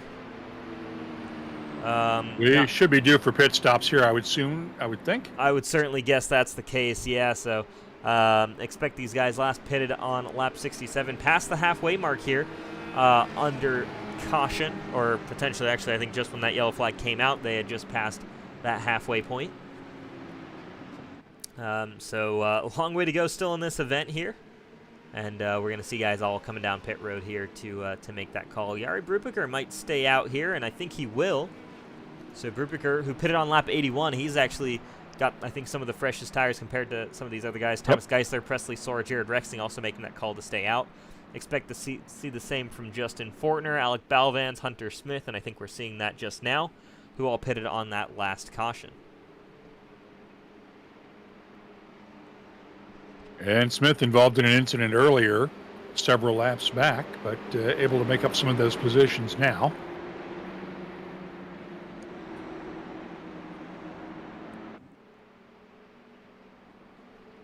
Looks like McGinnis is still in, not showing him as being in the pits at all.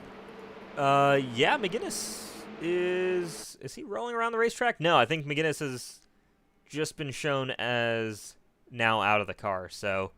Okay, and same with Forsyth? Yes. Craig Forsyth not running right now. Both those cars are off the track.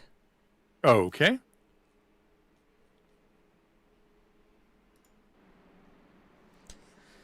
So back here to caution number, don't even know at this point. Tough to say exactly how many times these guys have been down here. Unfortunately, don't know if we can get that information available. We'll continue to search for it and see if we can find out from guys on the ground who are out of this race, but yeah, has not been very straightforward. We have seen caution flags before in these 500-mile races, but typically we see them limited to about 25 laps or so under yellow, and I believe we've probably exceeded that here tonight. So. Oh, yeah. It's looking much like a Nashville race on the road course the other day, a couple weeks ago. Yeah, for sure. It's been brutal here for all of these guys, and I mean, it's I just don't know what to say. You expect to see better racing from these guys, and right now we're just not seeing that from this field. So, right now we have 12 cars on the lead lap, or 13 cars. Mark Rebelis is the last car on the lead lap.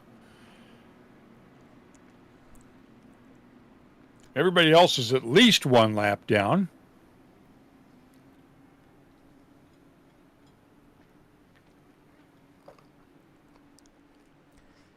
Yeah, and it's starting to get a little bit foggy here on the racetrack. Of course, we're not going to, unfortunately, have weather cut it short.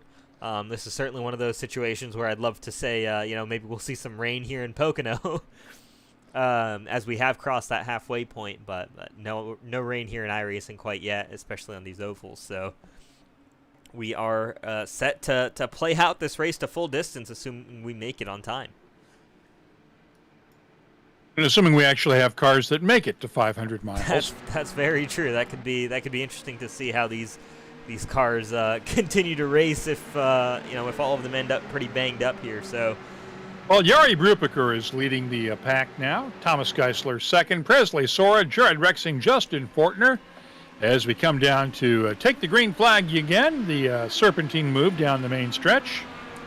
Yeah, Jari Brubaker might actually be the only driver in this field here that has 3 nationalities listed here on iRacing, both German, Austrian, and Swiss flags shown next to his names on timing and scoring.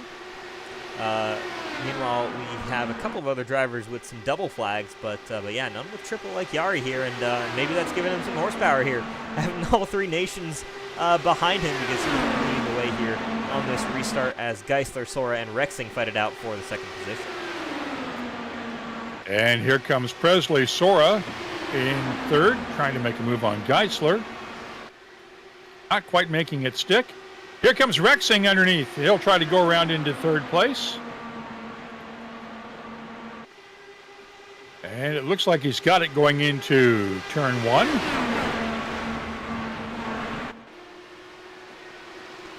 Not quite. Rexing. Sora holds on the outside.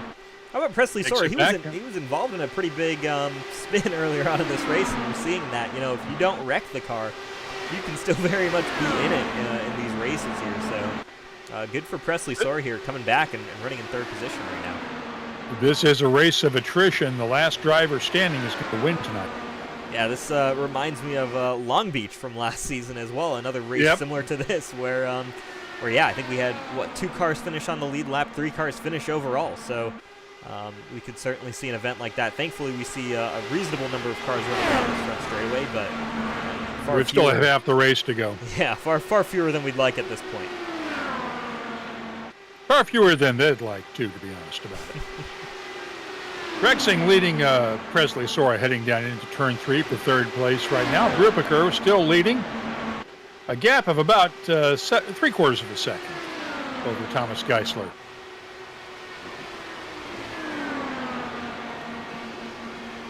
Sora's not Sora with a move underneath, didn't quite stick. Yeah, Brubaker doing a good job here, extending his lead over Thomas Geisler.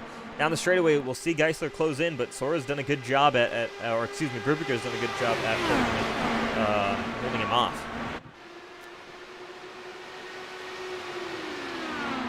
So what do you think? Over, under until the next caution? 12 laps?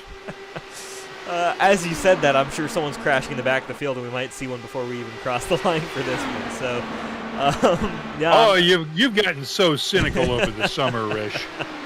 I'm going to say under 10 laps for sure. I haven't seen it from these guys that they're able to run. And maybe I hope my cynicism, these guys see that and they prove me wrong. But yeah, definitely under 12 laps here. I think just guys are too aggressive right now, making moves that they shouldn't be making. And we're seeing that not really pay off. Yeah, just as here you go, Hunter Smith to the inside of Alec Balvans. These two will run side by side. Balvan's doing a good job here running in 7th position, falling back a little bit from this lead pack, but staying in it. He's avoided everything so far today, and that's allowed him to be in the fight. Like you said, it really is a race of attrition here today. People chopping each other, taking the air off each other's front wings, going through the turns and coming out. It's just these guys are much better than this normally, to be honest with you. Yeah, they definitely are. So it's unfortunate to see here as Rexing makes the move on Geisler here for 2nd position. Jared Rexing with some big speed in that number 10 Dallara. He's going to start chasing down Jari Brubaker. We'll see if he can close the gap that Geisler wasn't able to. But yeah, I mean it's been disappointing for sure in terms of the way this season has started, and I think. To be brutally honest with you, I think part of it might have just been putting this 500-mile race at the very start of this season. I think last year we started off with a shorter race at Michigan where it was easier for guys, or actually it was Homestead Miami Speedway, for guys to get a chance to get into a rhythm there. I think even that race we had a number of cautions, but I think that was just for about 36 laps. So Rexing moves into the lead, going over the high line over Brubaker, yeah, heading down into turn 2, towards turn 2. Yeah, Rexing has an absolute rocket ship right now underneath him, so watch out for this 10 car right now if we stay green here. But yeah, it took us some time before we got rolling into a 500-mile event, and I think guys just weren't ready quite yet for a 500-mile race to play out quite, this season. Yeah, that's one way of putting it.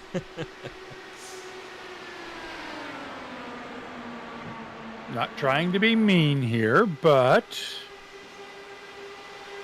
no, I think this is fair, and we've seen a couple of races like this recently here in Elite where it's not been great. Been a great example of how these guys should be racing. Here comes Brupiker underneath. Sorry to interrupt you there. Brupiker coming underneath to take over the lead. I'm more than happy to talk about on-track action, more so than the lack of on-track action we've had here tonight with all of these yellows. So yeah, Brupiker doing a good job there, getting past Jared Rexing. Rexing's going to take a high line in 3, try and get the run off onto the front straightaway. Meanwhile, the Presley Sora and Thomas Geisler battle here is going to be interesting as well to follow, as Sora should have a run here heading into turn number 1. He's looked strong, and look at the way these guys have gapped the rest of this field. It's all the way back to Hunter Smith, I think, in 8th position, who's way back from this lead group. Right, your top 7 cars are all within about 2 seconds of each other, and then it stretches back to, from Hunter Smith, about 4.3 seconds back to the rest of the lead pack, which is Mark Rebelis in 13th, who is about 6.5 seconds back. It goes further back from there to Kendall Knoll Player, 1 lap down. And there you see Presley Sora right now defending from Henry Bennett. Bennett's come back into this race. We'll see if he's able to make a move stick here to the outside of Presley Sora. That's the preferred line here in turn number 1. He runs a really high line there, about 2 lanes off the wall. It's going to give him a solid run down this this back straightaway, excuse me. Is it going to be enough, though, to clear Sora into turn number 2? Not quite. He does get it.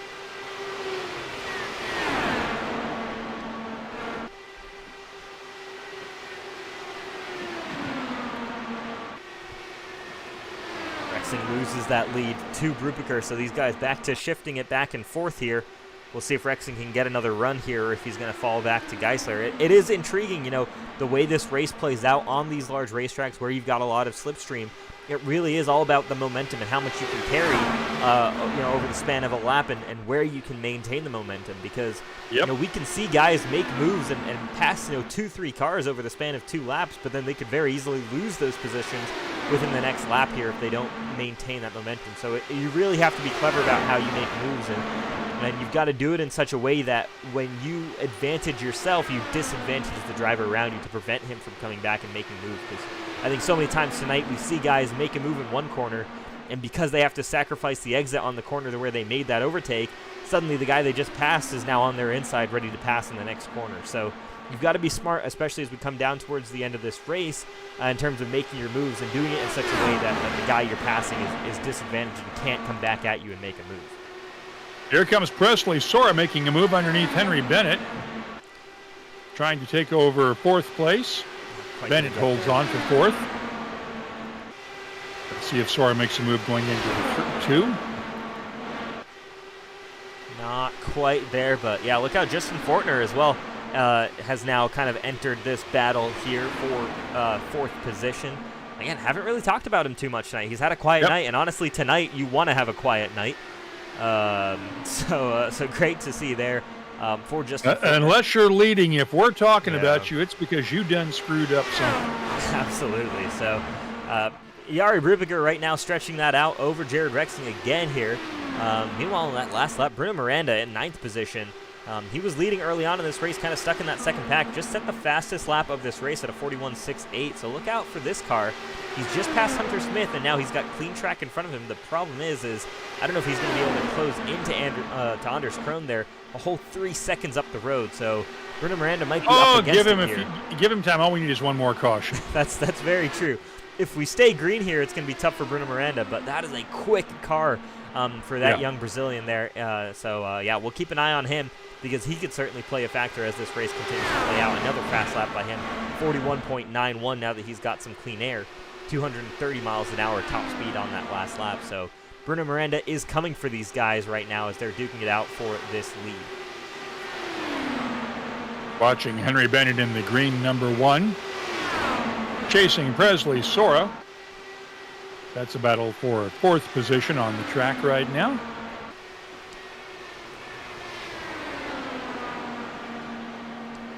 Bennett, the 2-time defending series champion, winning earlier this year in the A Series and then last year's 2020B Series IndyCar Championship in the fall.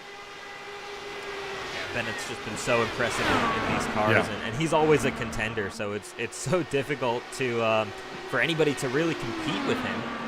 And if you think that we are dealing with a lot of time difference here, Henry's over in Great Britain right now, where it's 5 hours ahead of us, and that would make it pushing close to 3 in the morning, and he's still racing and doing very well tonight. So if you're tired, don't complain. Henry's even more tired than you are. Yeah, no, he does an incredible job here in these series. And I should mention, I mean, Henry Bennett has never finished below 4th in a championship. He's been a part of this series since 2019 when it started. Finished 4th in 2019 and 2020A, and then since then has been the undisputed champion in 2020B and 2021A. And looking strong once again here in 2021B. There's some new challengers here that have come up to, to try and take away that crown. But we saw that last year with Adriana Pinheiro, who showed some great potential at the start of the season. But you can show some good speed here, but over the course of a full season, it is very difficult to beat this number 1 car. Justin Fortner was taking a run at Bennett early on, and he's dropped back just a little bit now. Hey, we got through 12 laps without a yellow. I was just going to say, yeah. We made it to lap 121. I made that comment on lap 108. So I lost that over-under there as Thomas Geisler takes over the lead there. So, again, I'm proud these guys were able to prove me wrong here. But here we go. They're putting on a great battle for us as, here we go, Geisler is going to make, Presley Sora is going to make the move to overtake. He's in the lead corner. now. Yeah, so makes that move, gets by both Rexing and Geisler, but Geisler not going to give up here in turn number 3. They're going to run side by side, but Presley Sora, 2 moves in 1 corner here, and he's going to take over the lead on lap 122. And they almost touched wings there going through. Let's watch as Geisler comes underneath going into turn 1. He'll take over the lead. Yeah, Sora should be able to hold on, high though. line. Yeah. He's holding on as of right now, and there it's a drag race down the back stretch. Heading into turn 2. Geisler pulls in behind Sora. As they go through the very quick turn. And here you see Geisler diving to the bottom. He immediately wants to try and take that spot in turn number 3. Late in the race, I think you're going to see a similar situation to what we saw between Will Power and Joseph Newgarden, I think in 2017, I want to say it was, where effectively Newgarden went, I believe it was Newgarden went all the way to the inside of the racetrack to prevent Will Power from making a move in that short chute, because that's really what you need to do. That inside lane in turn number 3 is so powerful. We're seeing guys kind of able to hold on and be competitive both on the inside and outside in turns 1 and 2, but on the in turn number 3, it really is all about that inside line. So you want to defend that as hard as you possibly can when it comes down to it. And while you were saying that, we had the lead change twice as Geisler and Sora switched places. Here we go again. Geisler trying to come underneath. Can he pull it off? Not quite. Sora takes the lead and holds on coming down the main stretch.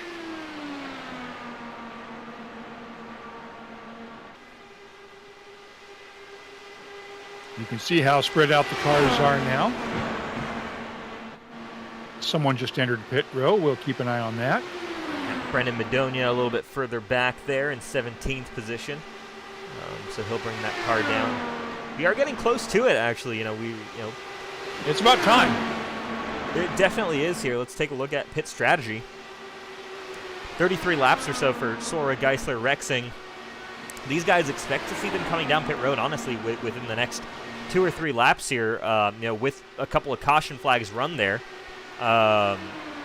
We should expect to see them coming down pit road in about 5 to 10 laps, I would actually expect. So we'll keep an eye on this. Henry Bennett right now is in a pretty solid position here. He doesn't have to come down for a number of laps, probably about 20 to 25 laps.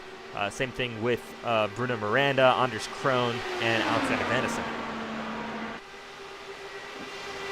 Sora's moved back out into the lead, and with these two trading the lead back and forth, they're not saving fuel at all. And they're not able to run in the draft as much because they're basically running side by side pretty much the entire way around. Sora moving back into the lead slightly. Yeah, this could get interesting. And Geisler will take it over again. This could get interesting when they need to come down pit road. They're going to need to communicate with one another because they've run out out of turn 3 side by side a couple of laps here now in a row, and you don't want to be in that situation where you're the man on the outside trying to make it down pit road while the guy on your inside isn't trying to go down pit road. So they've got to be good at communicating right here and make sure they're aware of what each other's doing here when it comes down to pit stop time. We'll see how that communication plays out right now. Just a 1/10 of a second lead for Sora over Geisler. So looks to the bottom there, gets a good arc through turn number 3. We'll see if that gives him the run he needs down the front straightaway. That's laps traffic underneath. Yeah, he's going to keep closing in here. And he lifts before they get to turn number 1, so he's not going to go for that pass. And Jared Rexing very much is back in the conversation for this lead battle as well. Running that side-by-side has allowed Rexing to get a chance to get into the draft of either one of them to move up a little bit closer to the front, since they're both punching holes in the air right now. Sora weaving back and forth, trying to break the wind off of Thomas Geisler and break that draft just a bit.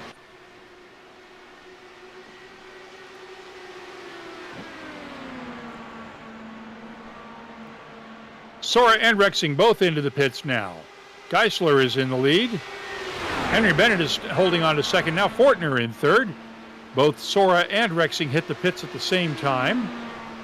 Becomes a three-way fight here for the lead, but Geisler a long way ahead of Henry Bennett there.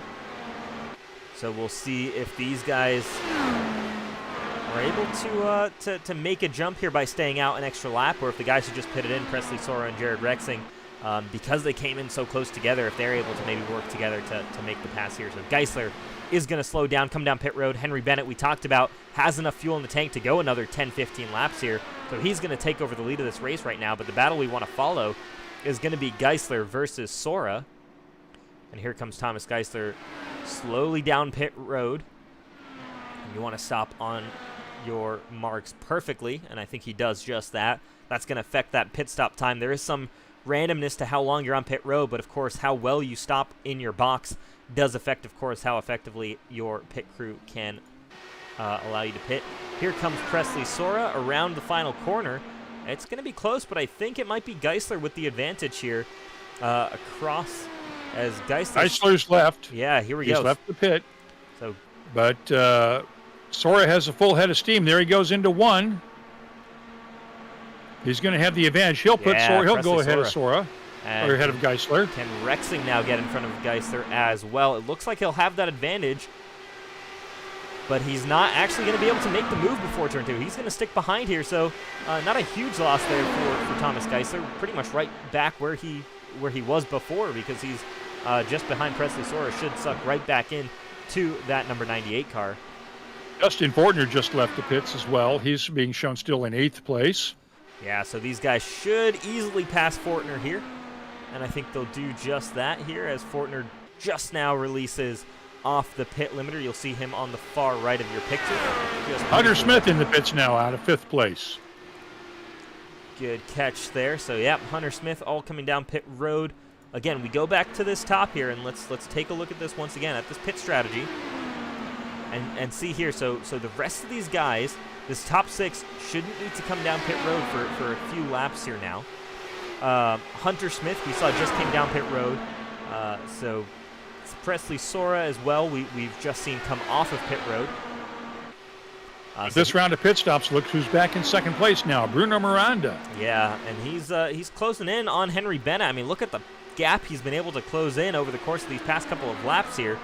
Huge advantage for Bruno Miranda, and I think he's going to try and make a run at Bennett into turn number 1 here. Not quite. Yeah. Not quite. But yeah, I mean, he's closed that gap up massively. It was over a second, I think, when they were separated from this other group that came in and pitted. And he doesn't need to make this move yet. He knows better. He knows he doesn't have to take over the lead. Bennett will have to pit. So will Miranda, but they don't have to pit for a few more laps yet. Yeah, they've got some time here before needing to make pit stops. But, yeah, on that last lap, Miranda was half a second faster than Henry Bennett. So Bruno Miranda really, I mean, we talked about it earlier. He has the fastest lap of this race, but he is just on another level in terms of the speed he's carrying right now. And that's giving him a shot here at this win. Last time around, it was within 0.2 of a second each other last time around. 42 flat for Bennett, 42.2 for Miranda.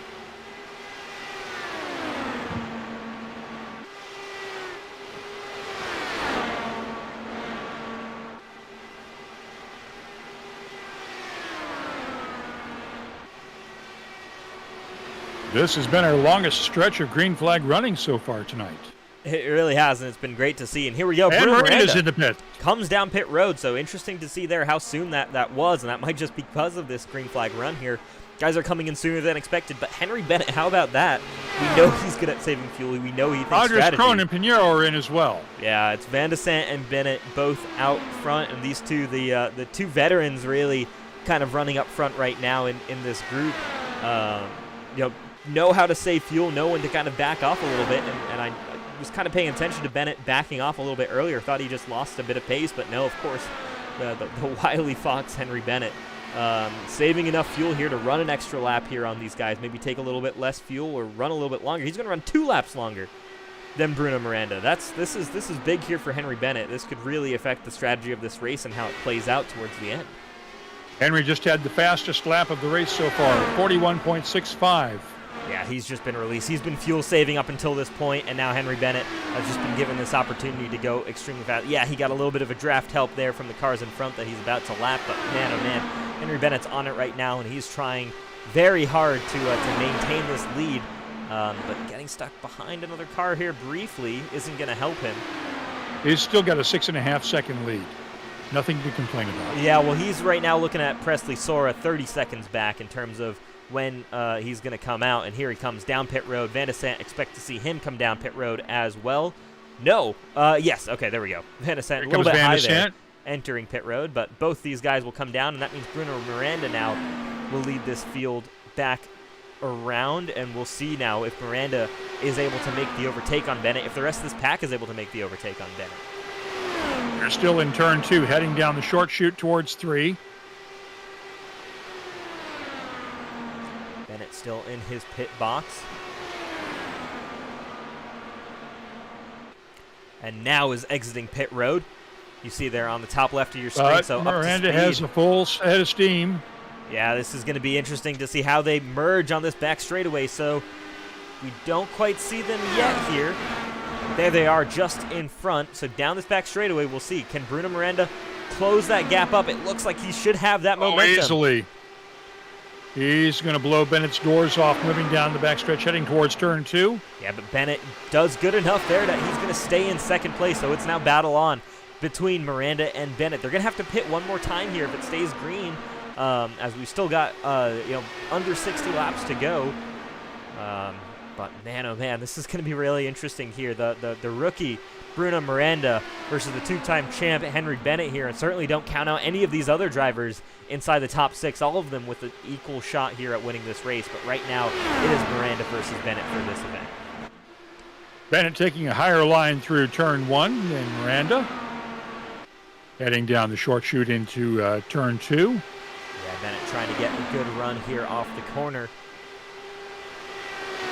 Trying to make a move here on Miranda. I think Bennett would like to be out front if he can be, but I think we also know that if he needs to, Bennett will happily sit back, save some fuel, and work that into a strategy as well. Remember, he's 2 laps to the good compared to Bruno Miranda, so we're going to have to keep track of that as this race continues to go on if we stay green here, because that could be a big advantage, whether it's less fuel taken during his stop or it allows Henry Bennett to run a little bit longer into another stint here and potentially save a little bit extra fuel and prevent himself from making a splash and dash towards the end of this race. Just a 1/10 of a second lead right now for Miranda over Bennett. Bennett all over Miranda's back wing. Does he try to make the move this time by? Bennett's going slightly higher. Nope, not quite yet.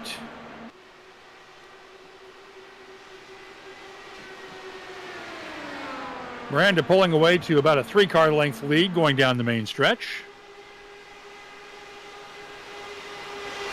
Once again, you're watching the Signing Day Sports 500, the MegaPlayer86.com Elite Racing League IndyCar Series tonight at virtual Pocono.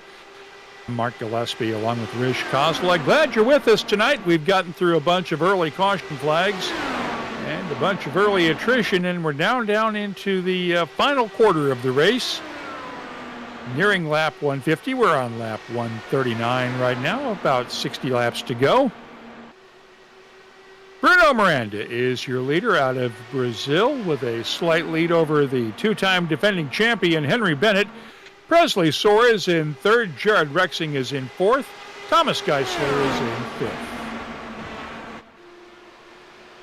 This really has played out, extremely well now that we've been under green. We're seeing guys coming and going, and how this race is playing out. And guys are able to make moves, and it's more of a chess match than kind of a pack race or something like that, where guys are changing positions all the time. You really have to be considerate about where you make your moves because of that momentum we talked about earlier and how that can shift. So you're seeing guys right now happy to run around kind of behind other cars, save some fuel here. But, I think when the opportunity comes up, I do believe that Henry Bennett, Presley Soar, any of these guys could make that move and make that pass for the lead. The question is going to be who's going to be leading.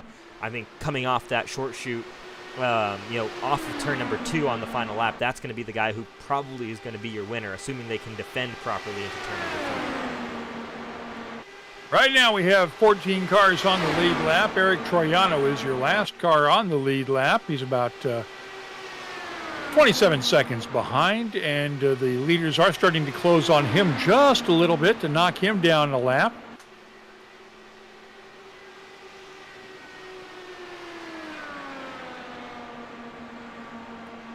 But Bruno Miranda has put on a clinic tonight. Driving fast and smooth the entire night, led early on, fell back a little bit, but brought his way back up to the front in the last 20 laps or so, and has worked his way back up into the lead with some good timing on pit stops.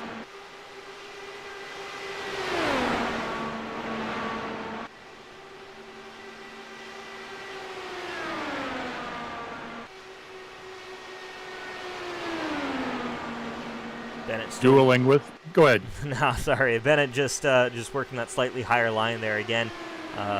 Maybe getting just a little bit better fuel mileage, just getting the what he needs on the front nose of, on the front wing of that car, so he's able to get the turn and he wants, running that slightly different line to Bruno Miranda. And again, just getting a feel out. I think we're kind of in that stage of the race right now where guys are, they know we've got a long run potentially coming here. Going to run this entire fuel stint out, and you want to start thinking about, all right, how can I make sure I'm in the best position when it comes down to it. So guys are going to be sitting behind each other, saving some fuel here, doing whatever they can to extend this particular run, rather than kind of battling it out. And in a long race like this, you'll typically have a section like this, so keep an eye out. Meanwhile, we'll kind of go back to the second pack, because these guys are probably still thinking about racing right now, because Alexander Van Asant just made that move on Justin Fortner for 7th position. These guys about 6 seconds behind this main pack you can see here. On and all it would take is one more caution to get them caught up to the pack. Yeah, that's all it would take, just as you say that. Here we go again. I should have kept my mouth shut. What happened to this time? Well, let's take a look. I'm not too sure what happened, actually, because I hope it's not for debris on the track. I have no idea what's going on here with this particular caution, because no car has been stated as brought out the caution. Interesting. Taking a look to see if we have any stationary cars on the racetrack. Not really.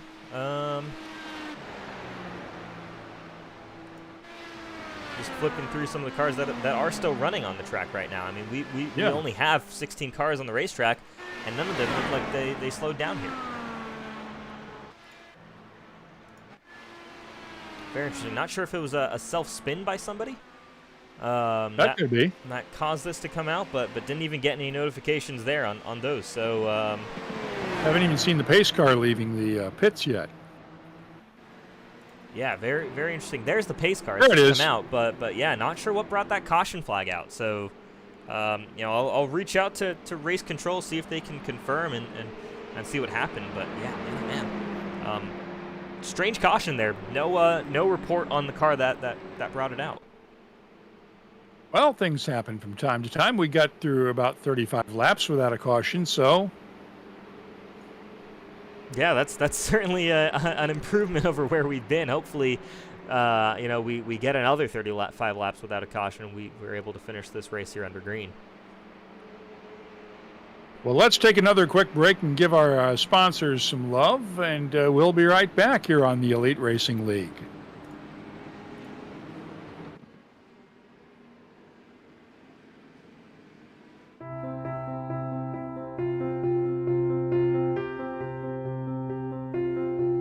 My name is John Cunningham with C2 Freight Resources. We are a Hub Zone certified logistics company here in Houston, Alabama. We've been in business for over 20 years, working with the Department of Defense and the federal government, among many other customers. C2 is committed to truckload shipments along with less than truckload shipments across the United States, Canada, and Mexico. Our high level of service is what keeps our customers coming back year after year. Our industry-leading transportation management software, along with our tracking software, allow our customers to know where their shipments are at any time, any day. In closing, C2 Freight looks forward to earning your trust and business through actions day in and day out. We know if given the opportunity, you'll be pleased with our service and communication.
Getting ready to get back to the action here. You guys saw there briefly in nonstop that some of our leaders came down pit road to grab a fresh set of tires, and not quite able to make it to the end here of this race, so they'd still have to come in for a splash of fuel. But we can confirm on that last caution there was a self-spin there by Jared Rexing in the 10 car. That's the one that we missed there, so that's what brought out that last caution.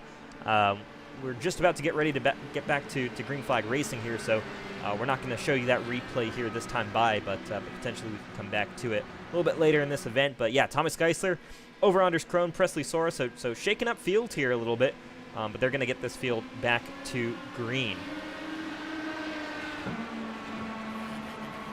Geisler leading him into turn one at Pocono. Anders Krone in second, Presley Sora third, Henry Bennett fourth, Alex Van de Sant fifth, Jari Brubaker in sixth.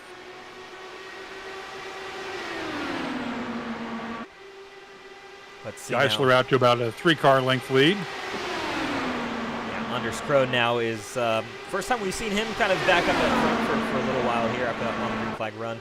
I think kind of got mired a little bit back in the pack while we were green there, but here we go. It's Presley Sora, or excuse me, that's a lapped car there of Eric Triano, I think, trying to get by here. Yep. So Anders Krohn going to defend that position there and chase after Thomas Geisler. Meanwhile, Presley Sora staying behind Anders Krohn as well. These guys just trying to get by the lapped car. Ooh, and Sora gets turned! Oh! Sora into the wall. wall. And that's a hard hit. Van de Sant, Jari Brubaker involved in that. Huge incident. Wow. Yeah. Trying to get around lapped traffic. It didn't work. Get the monkey in the football, folks, because we got a mess. Yeah. I mean, here, let's take a look. This is from Jari Brubaker's point of view there. You see Presley Sora gets caught up in that, but we've got to go back and watch that initial contact between Sora and Troiano, because that's really what kind of kicked this whole thing off here. And Troiano's lapped traffic. He's a lap down at least, or close to a lap down. Yeah, you have a right to defend your position, but not like that. I mean, that's I think if you're Presley Sora, yeah, I don't know if you can do much there. I mean, you're Eric Triano. Sora was high. Sora was high in that lane, and it just got up into the wall and came down into everybody. Yeah, I mean, you can't do much, and for Eric Triano, I get it.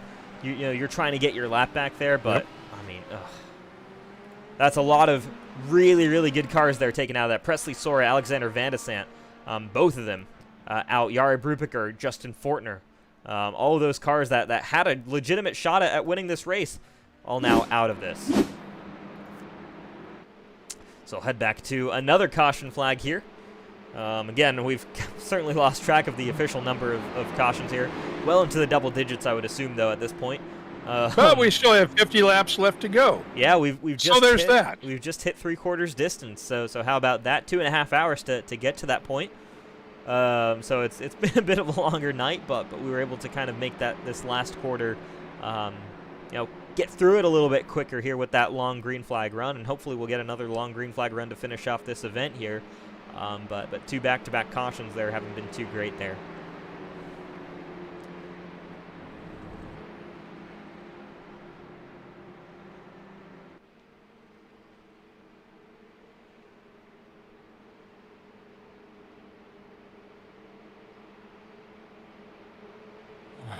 So Thomas Geisler is your leader right now as we come down to complete lap 151. Anders Krohn second, Henry Bennett third, Adriano Pinheiro is in fourth, Hunter Smith fifth, Bruno Miranda in sixth, Alec Balvance in seventh, and after that point, I think we're close to being a lap down. Perhaps Mark Rebelis is close to a lap down. Yeah, Rebelis showing right now on pit road, just rolling out there, I think. Yep, so he'll be. I think actually he might just be on the tail end of this lead lap here, as at least that's where he's showing right now. But we'll keep an eye. Actually, not officially. It looks like. Yeah, he might actually be. Troiano is still technically on the lead lap. I don't know how much he survived that crash, but he's only being shown as 34 seconds back. Michael Hasek is being shown as almost a lap down. Yeah, Hasek is a lap down. Yeah, so Triano is actually running a lap down right now, and Hasek is 2 laps down here. Ken Ono player 3 laps down. So those are the guys who are lap down or more and still running on the racetrack. Right now, we've realistically only got about 13 or so cars running in this race left from the original 33 that made the start.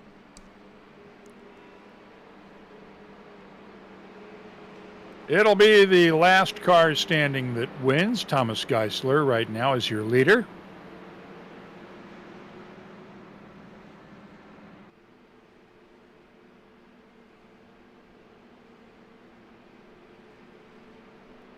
And realistically, everybody should be good to go the rest of the race in theory, right? Are we pretty much confident on that? I'm not too confident on that, actually. So let's take a quick look here at pit strategy and where these guys are at right now. Yeah, I mean, Henry Bennett just came down pit road. So Henry Bennett on back. All these guys just came down pit road within the last couple of laps here. With 52 or with 48 laps to go, I'm going to say these guys are going to have to come in at the very least for a splash and dash if we stay green all the way to the end. Yeah, even the guys who just pitted, you're going to have to come in for a splash. Okay. But everybody should be okay on tires, hopefully. Tires, realistically, I think you can probably make it through. I mean, if there is another caution, my guess is you come down, you take 4 tires and fuel, you get that full service there. Because taking tires doesn't take as long in an IndyCar, so yeah, it depends on how much gas you realistically need to take. If you're taking up to half a tank, honestly, I say go for it and take those tires as well. So it's going to vary from person to person, but they're not invaluable. But I think if it comes down to it, we stay green here, and guys need we're 10 to go, and guys are coming in for gas. I'd go no tires. I think might be my call there. It would all, of course, depend also on what the driver is saying in terms of how the car actually feels. If the driver says it handles like, it's terrible and you can't drive it on old tires, then, of course, you're going to want to put him on those fresh. Oh, of course. And Lord knows there's probably enough virtual debris on the track to make sure the tires aren't that optimal anyway, so.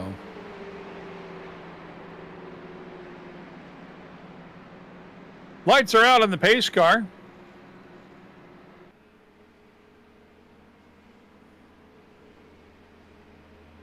We'll have one more lap of yellow with Thomas Geisler controlling the field until we come back around again.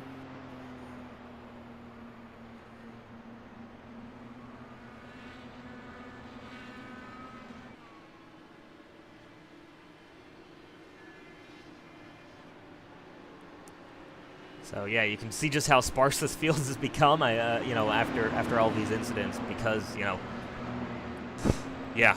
It really is. It really has worked out very interesting. It's been a huge attrition race. Really, really huge attrition race.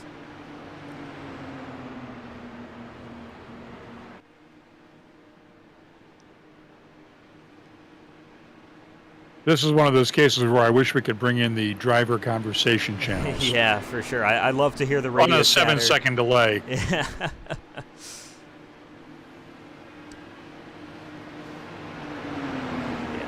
Would love to get the chance to hear the radios and hear what guys are talking about, because it could certainly, it would make our life certainly a lot more interesting up here in the booth to talk about what they're talking about. But oh, yeah, well, we have a pretty good idea what they're talking about. We just can't use the words they're using. Fair enough. Well, we could, but YouTube is a family channel, kids. We are back to green flag racing. Thomas Geisler pulling away, leading him down across the start-finish line at Pocono. We have, I believe, 46 laps left tonight in the SigningDaySports.com 500.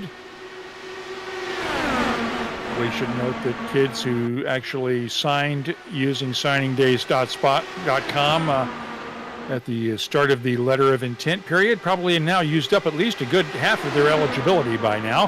Henry Bennett coming down underneath, trying to take over the lead from third. He'll take it over and pull past both Krohn and Geisler. Krohn also gets into second place. And here we go, Henry Bennett. Nice 2-for-1 move. Yeah, always comes to the front here at the end of these races, so keep an eye on this guy. Still a long way to go, but I mean, just keep an eye on Henry Bennett. You can never, ever count him out. Krohn and Geisler trading places for second and third. Krohn's going to hang on the outside here. That should be the preferred line through turn number 1. He should get the run off the corner, even if Geisler gets alongside him here. But Geisler does a good job hanging on here. They're going to stay side by side into turn number 2, and this could work out for Thomas Geisler. A great run through turn number 1 and down this back straightaway, and still side by side through turn number 2, and ooh, that could have been very, very dangerous for both of them. Still side by side here into 3. I'm going to give this one to Geisler, though, once they head out of 3. Maybe not. Good call. Good call. They're still side by side, but Geisler still has it. Oh, they got close to each other. Yeah, Geisler actually, backs out of it a little bit. yeah, the run's going to come to Anders Krone here now. It should advantage him, and the line now comes back to Krone. Wait a second. Here comes Geisler. He got it back up to speed. He's ahead going in, and he pulls ahead going down the backstretch. What a great move there by Thomas Geisler, and a huge defensive move by Henry Bennett to cut the draft away. Meanwhile, a little bit further back, Bruno Miranda on Hunter Smith. So Miranda back around, and he's just recently come down pit road compared to Geisler and Krone. So Bennett and Miranda right now both on the same pit strategy according to our timing and scoring. So we'll, again, keep an eye out on that because those two are really the two that we've been keeping an eye on as kind of our two main protagonists here tonight. Henry Bennett still holding on to a slight lead. Here comes Geisler underneath. Can he make the move into the lead again? Yes, he'll take over the lead from Henry Bennett. Slightly, they're drag racing down the back stretch. It's Bennett with a slight edge over Geisler. But Geisler has the inside line coming into the turn, but he'll back out, pull in behind Henry Bennett. Anders Krone holding on in third. Here comes Geisler underneath. He'll pull into the lead ahead of Bennett now. Can he clear that one car? Not quite, so Bennett's going to have the run and the advantage on the outside lane. That higher lane, you run a longer way around the racetrack, but you carry so much more speed. And Bennett, look at that. Aggressive and Miranda cut. Moves into third. Miranda's in third. Yeah, that aggressive cut by Bennett to the inside, and they're 3 wide momentarily. 3 wide. Through turn number 1, and here comes Geisler with the help of Miranda. They're going to go down the inside of Henry Bennett into turn number 2. Can Geisler get there? He's just on the inside of Bennett. Oh, they almost come together, but Bennett perfectly cuts across the front nose of Thomas Geisler, and he defends. There you see that defensive move to the inside. Bennett knows it's crunch time in this race now. He's not about to give up this position to Thomas Geisler or Bruno Miranda. And we still have 40-plus laps to go, and they're still racing like this. Miranda to the outside of Geisler. Can he make this move and get back up into second and make this a 2-horse race for the race win? In fact, Miranda's going to go even higher than Bennett. Can he make this move stick? He's going to have the momentum off the corner. And Bennett's going to have to choose who he wants to block off the corner. He chooses Miranda, but Miranda slots to the inside. They're 2 wide into turn number 2. Miranda underneath. Miranda will take over the lead. Can he stay there, though? No, because Bennett gets the momentum off of turn number 2. Can he dive to the bottom lane? He's not quite going to get there. Miranda gets the bottom into turn number 3. They're going to be side by side coming off of this corner. What a great battle these two are putting on here at Pocono. Late in this race, Bennett again with that deep cut to the inside lane. Pocono has one of the longest main straightaways in all of racing, and they're using every inch of it on this one. Bennett taking the lead into turn 1. Coming through turn 1, it's Geisler and Miranda neck and neck. The longest and widest front straightaway, so these guys ducking and diving all over this track, trying to defend their position. They really are racing like it's the last couple of laps of this race. It's the pace has picked up tremendously here. And here comes Bruno Miranda to the inside of Bennett, and he's going to complete the move here before they finish the corner. But don't count out Henry Bennett because he should have the run down this front straightaway. But there you see, again, Bruno Miranda with that defensive block. That's not going to stop Henry Bennett to the outside line here. Around the outside into turn number 1. The question is, can he make it stick? Don't think so.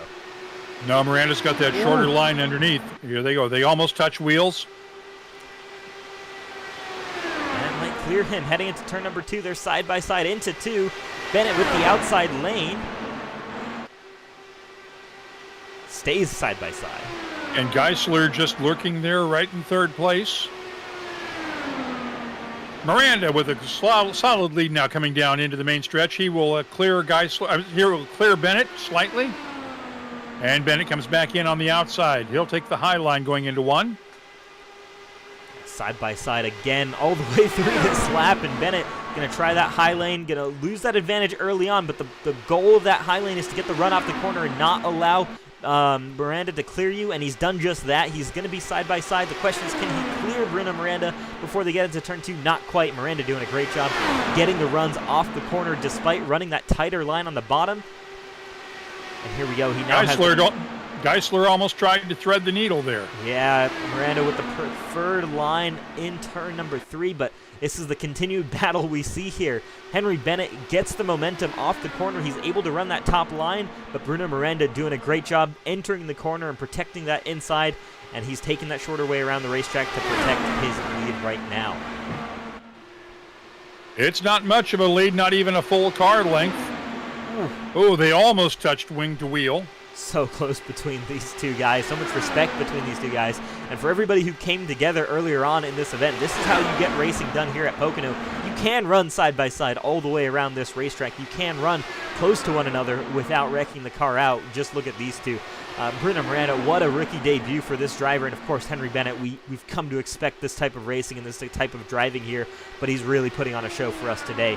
Typically a reserved driver who waits until the last moment and carefully strikes on his opponents. This time, Henry Bennett going all out early in this season to try and get this win in the books.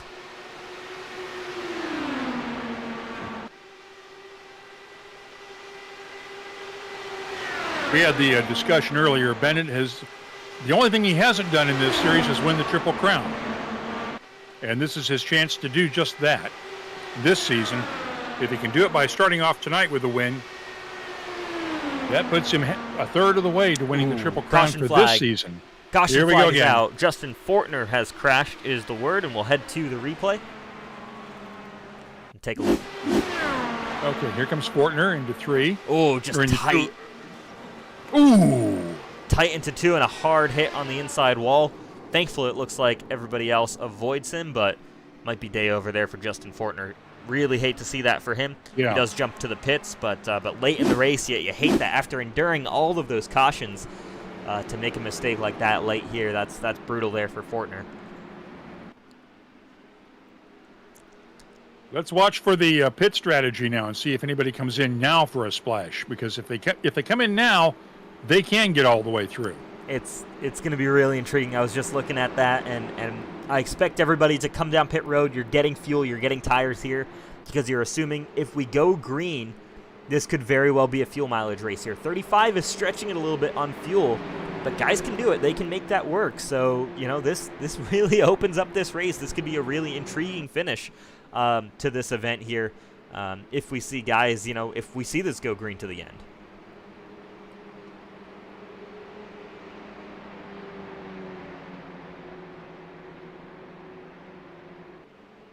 Let's run down your leaders right now. Henry Bennett, Bruno Miranda, Anders Krohn, Hunter Smith, and Adriano Pinheiro are your top 5. Let's watch and see how they hit the pits here in a second.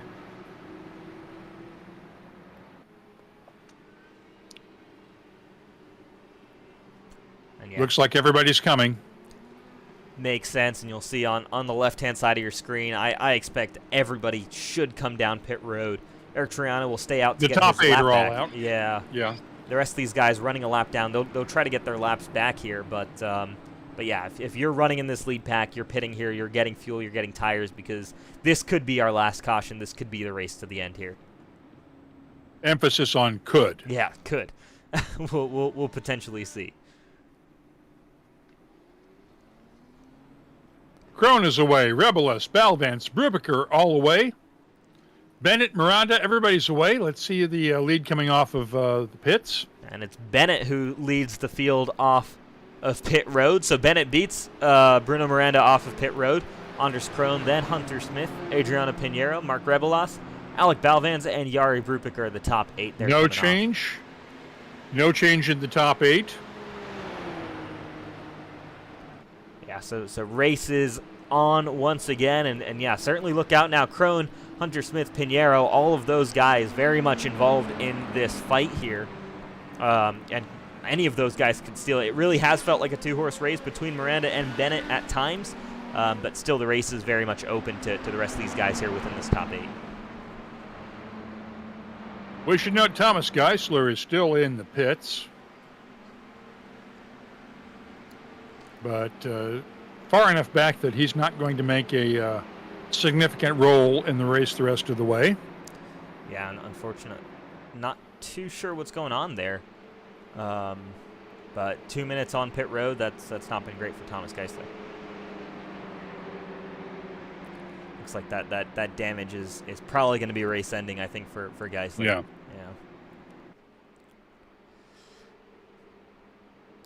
Lights are out on the pace car. It dives in, and one more lap to go here. We'll have 33 to go when we start the race up on the next time by.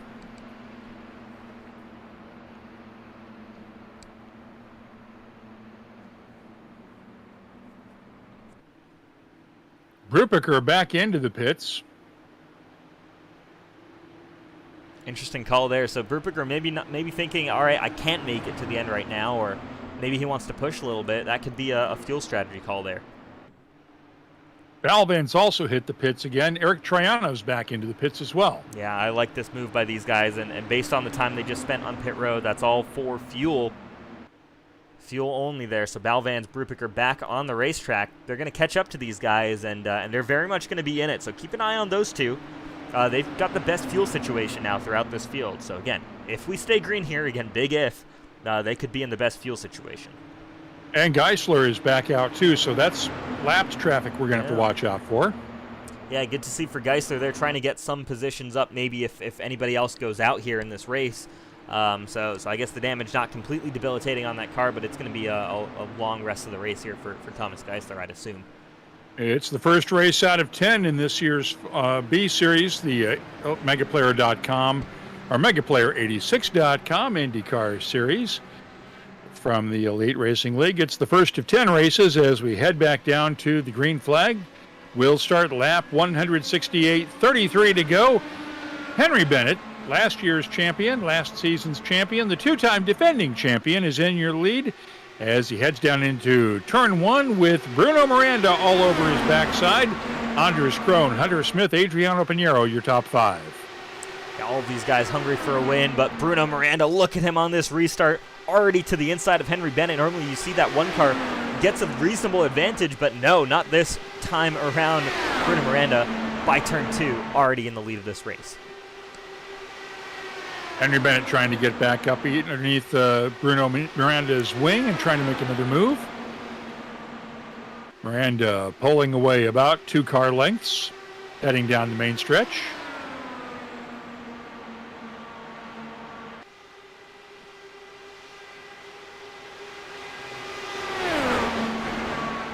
This has been a... Go ahead.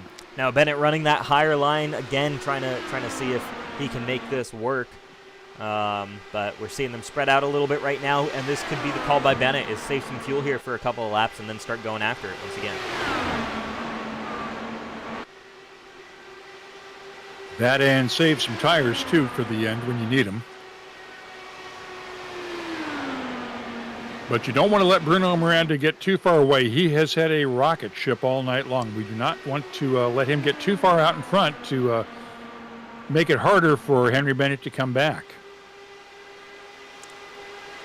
Yeah, definitely. But I think Henry Bennett doing a good job right now just hanging with him thanks to that draft. And I think Bennett can make the move. We can see him. He's been aggressive before to get that done. So, keep an eye on Bennett. I want to see how he plays this out. My guess is fuel save for the first couple of laps here and then start going after it. You can kind of keep an eye on. I wish we could get the inputs for drivers, because I'd love to see what Bennett's doing if he's off throttle behind Bruno Miranda right now, if he's really pushing the envelope on this car. But unfortunately, can we get his in-car and see if that shows anything? Unfortunately, I mean, we can grab the in-car here and we can kind of hear at least. Actually, that's Miranda there. We'll get to Bennett.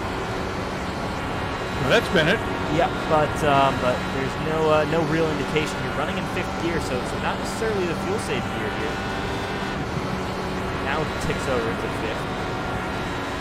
So he decides to stay here.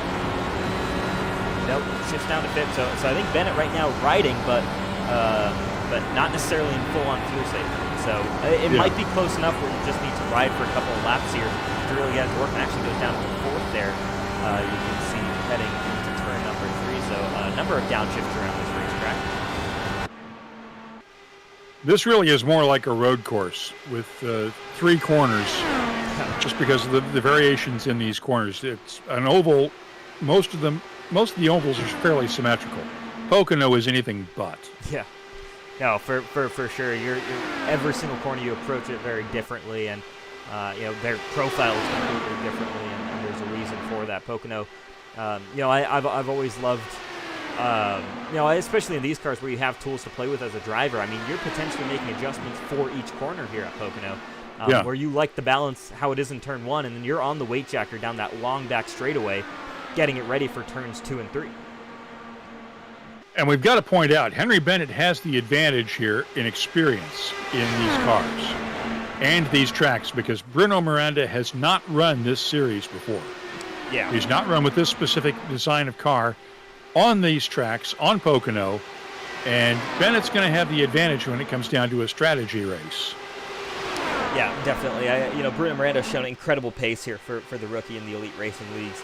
And it really has been awesome to watch him come up to pace so quickly. And I mean, this would not be the first time we've seen a rookie win here in, if he's able to pull it off. But I mean, yeah, you've got to be nervous when Henry Bennett's right there. And he's running along, right behind you. And he can make a move. He can make that overtake for the lead and fight you for the lead. But he chooses right now to sit behind you. Yeah, you've got to try and outthink Henry Bennett, and that is not an easy task to do. It is like watching a shark circling in the water. You know he's going to attack, you just don't know when. Absolutely. So keep an eye out, on how this race plays out and what these guys are going to do as we count off the laps here and tick off the laps. But yeah, I mean, right now, if I'm in this position, I think Henry Bennett's in the best spot because he's probably saving enough fuel right now, just enough to make it to the end here. Meanwhile, Bruno Miranda might be a little bit short if he decides to start fuel saving later in this race. It's to Henry's advantage to stay in second and let Bruno pull him along. And I'm not sure Bruno has realized that yet.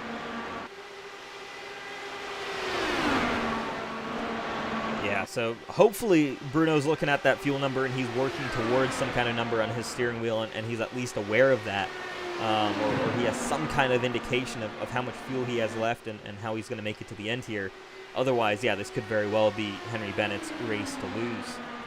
Because these two, honestly, are doing a great job gapping Anders Krohn. You can see there, it really is now a two-horse race just between Bennett and Miranda up front, because Krohn and Hunter Smith have fallen well back from this lead group.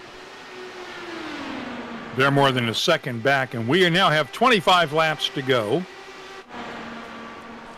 Final eighth of the race. Which means we should be good for at least one more caution flag. Hopefully not. I'd love to see that. If this is a fuel mileage race, I'd love to see this play out in the way it all comes down to it. I love these strategy type races where you have to start thinking behind the wheel, and these drivers are forced to start thinking. And for Henry Bennett, the fact that he can think at this level, like you said, at 3 in the morning where he's at, is something else really, and to outthink these other drivers as well. So huge credit to Henry Bennett. But there you can see Bruno Miranda trying to break that draft, trying to break any advantage. So I think he started to realize what Henry Bennett's been doing and how he's been, saving fuel here over the course of these few laps. And there you see the weaving by Bruno Miranda. He does not want Henry Bennett to save any more fuel here and get any more of an advantage over this number 91. Right. He has seen what Henry Bennett can do and is capable of it doing, and it's time to break that draft real quickly and put this to an end. Yeah, that's his best shot, honestly, is equalizing the terms on fuel, because I think in a head-up battle, I think Bruno Miranda stands a chance. If it comes down to strategy and fuel, and fuel conservation, I just think you're going to have a rough time beating Henry Bennett, because even generally Henry Bennett is better than most drivers on fuel, let alone when it comes to thinking and outthinking other drivers in terms of fuel saving in a race like this. I hate to use the analogy, but Henry's playing chess, everybody else is playing checkers in this one. It really does feel like that sometimes with Henry Bennett in these long races, and again, that's why he's been so successful. That's why he's a two-time champion, an Indy 500 champion. He knows how to play these races out, and he knows when to make his moves. He knows when to show his hand, and we talk about him in such a way because there is not a single race in the season where you look at Henry Bennett and you say, oh man, he could have been so much better. I mean, there's really, you cannot rule him out anytime he gets on the track. You can't rule him out. Absolutely. I think, I'm going to back myself up here before I take a look at this. But Henry Bennett had some ridiculous stats last season in terms of finishing positions. And I believe I'm correct in saying, actually we'll need to just hop on over to the end results of last season. Go ahead, I'll carry this while you double check it. Yeah. Miranda's lead is now just about 0.4 of a second over Bennett. He has been stretching that out just a little bit with the moves going up and down the straightaway. Yeah. Outside of the final race of the season where he got caught up in an incident, Henry Bennett's worst finish last season was 8th. And when you throw out your worst finish of the year and it's in 8th place. Yeah, well, so his worst finish of the year was actually in 18th when he got involved in an incident at Gateway. But still, when your worst finish, that counts as an 8th. I mean, that's still ridiculous. I mean, ended up finishing in the top 5. What is that? 7 races of the 10 that we ran last season. I mean, that's how you put together a championship run, honestly. Yeah. I mean, it's been just truly incredible with Henry Bennett. That works in the real world as well as the virtual world. It really does. Average start of 3.67, average finish of 5.0. 40% win percentage for Henry Bennett. 4 wins from 10 races. It really was just an absolutely, record-breaking season for Bennett. And Henry Bennett make it 1-0, 1-0 this year. Win the first race of the season. We're about to find out. We are inside of 20 laps to go at virtual Pocono Raceway. As Bruno Miranda continues to lead by about half a second over Henry Bennett. Anders Krohn is in 3rd. That is lapped traffic you are looking at alongside of Henry Bennett. Krohn is about 2 seconds behind. Yeah, I will say this. Bruno Miranda's done a great job right now at extending this gap over Henry Bennett. It was up to about 0.5 of a second there briefly. I think Bennett now, with kind of back in the draft and maybe pushing a little bit harder, is now back on it, and he's going to close this back up. But, Bruno Miranda pushing out front, and he's doing what he needs to do if this is a straight-up race and he thinks he can, save enough fuel. But I'm just not sure he's going to have enough fuel in the tank with how he's been pushing so far, and Bennett's right back at him. Down that front straightaway, Henry Bennett's going to start attacking here pretty soon, I think. Bennett has closed that lead to about 0.2 of a second. It's inside of 0.2 now. 13/100ths, so he is right on the wing. It's about 12/100ths of a second now. Bennett's getting closer. It's dun, time because the great white shark is circling, and Bruno is about to become chum, I'm afraid, at some point here real quickly. Yeah, we'll see if Bennett can make this move stick here on Bruno Miranda, and it's all going to come down to, if fuel is not a question for Bruno Miranda, it's going to become a question of, how well can he defend this position, because we know he's quick, we know he's good, but can he outthink Henry Bennett? It is a race where you have to think 2-3 corners ahead of every move that you make, because that's really where you can be most affected by the move that you're making in the moment. So it's a track that really suits a driver like Henry Bennett, and this right now is turning into a race that really suits a driver like Henry Bennett. So if you're Bruno Miranda, it certainly feels like the odds are stacked up against you, but what you do have right now is the fastest car on the racetrack, and he's using that to, absolutely as much as he can right now to maintain this gap to Henry Bennett behind. It's back up to a 0.3 of a second lead now for Miranda over Bennett on lap 185. Come to 15 laps to go, and they cross the line this time by. Again, we start heading a little bit into crunch time with these drivers, and they start thinking about, when am I making a move? When am I getting prepared for Henry Bennett? I'm sure he has a lap maybe specified saying this is when I start really attacking. I'm going to be here, pressure him maybe into a mistake right now, but I'm not going to kind of stick my nose in there until, lap number X. And we're going to wait and see exactly when he decides to start doing that, because you don't want to wait too late, because you might miss the one and only opportunity you're getting yourself. You also don't want to do it too early and give up your entire hand. Hunter Smith has moved into third place ahead of Anders Krohn, but they're both about 5 seconds back. Jari Brubaker rounds out the top 5. Alec Belvans, Adriano Pinheiro, and Mark Rebelis are the top 8. Rounding that out there, the drivers that are still active, along with Thomas Geisler, and I believe Eric Troiano is still turning laps, and a couple of the other guys are as well. Michael Hasek, Kendall Noah Player, and Presley Sora are all turning laps still. We just completed lap 186 with a half a second lead for Henry Bennett, who has now moved into the lead. What happened with Miranda? He hit the pits. Hit road there. Interesting to see there. He hit the pits for a quick splash. He is now down to 5th. Wow. Yeah, splash and dash for Bruno Miranda. That's the call. He did not have enough fuel to hold on, and that's what Henry Bennett was waiting for. I'm shocked he went so early for that. That's very interesting. And for Henry Bennett now, I mean, he's in total control of this race. He can back it off. He's going to make it, I think. It's 6.8 seconds ahead of Hunter Smith. He's got full control of this event. He's got a car right in front to draft off of. This could not have played out any better for Henry Bennett right now. Yeah, Miranda, I think, stretched it as far as he could, realized he wasn't going to make it to the finish, so he had to come in for a splash. Wow, Didn't really have a choice. That's shocking to me. I didn't think it would be that short for Bruno Miranda. I thought he'd be short by maybe 1 or 2 laps, but, I mean, to conk out 12 laps before we hit lap 200. I mean, let me just double check. Did I get my calculations wrong here on pit strategy? No, Henry Bennett's only been out there on track for 22 laps. So, yeah, that's really fast for Bruno Miranda there to come down pit road. That's I wonder if Miranda short-filled last time. Maybe, yeah. That assuming he was going to have another caution. Yeah, that potentially could be it. Wow, that's staggering right there. So.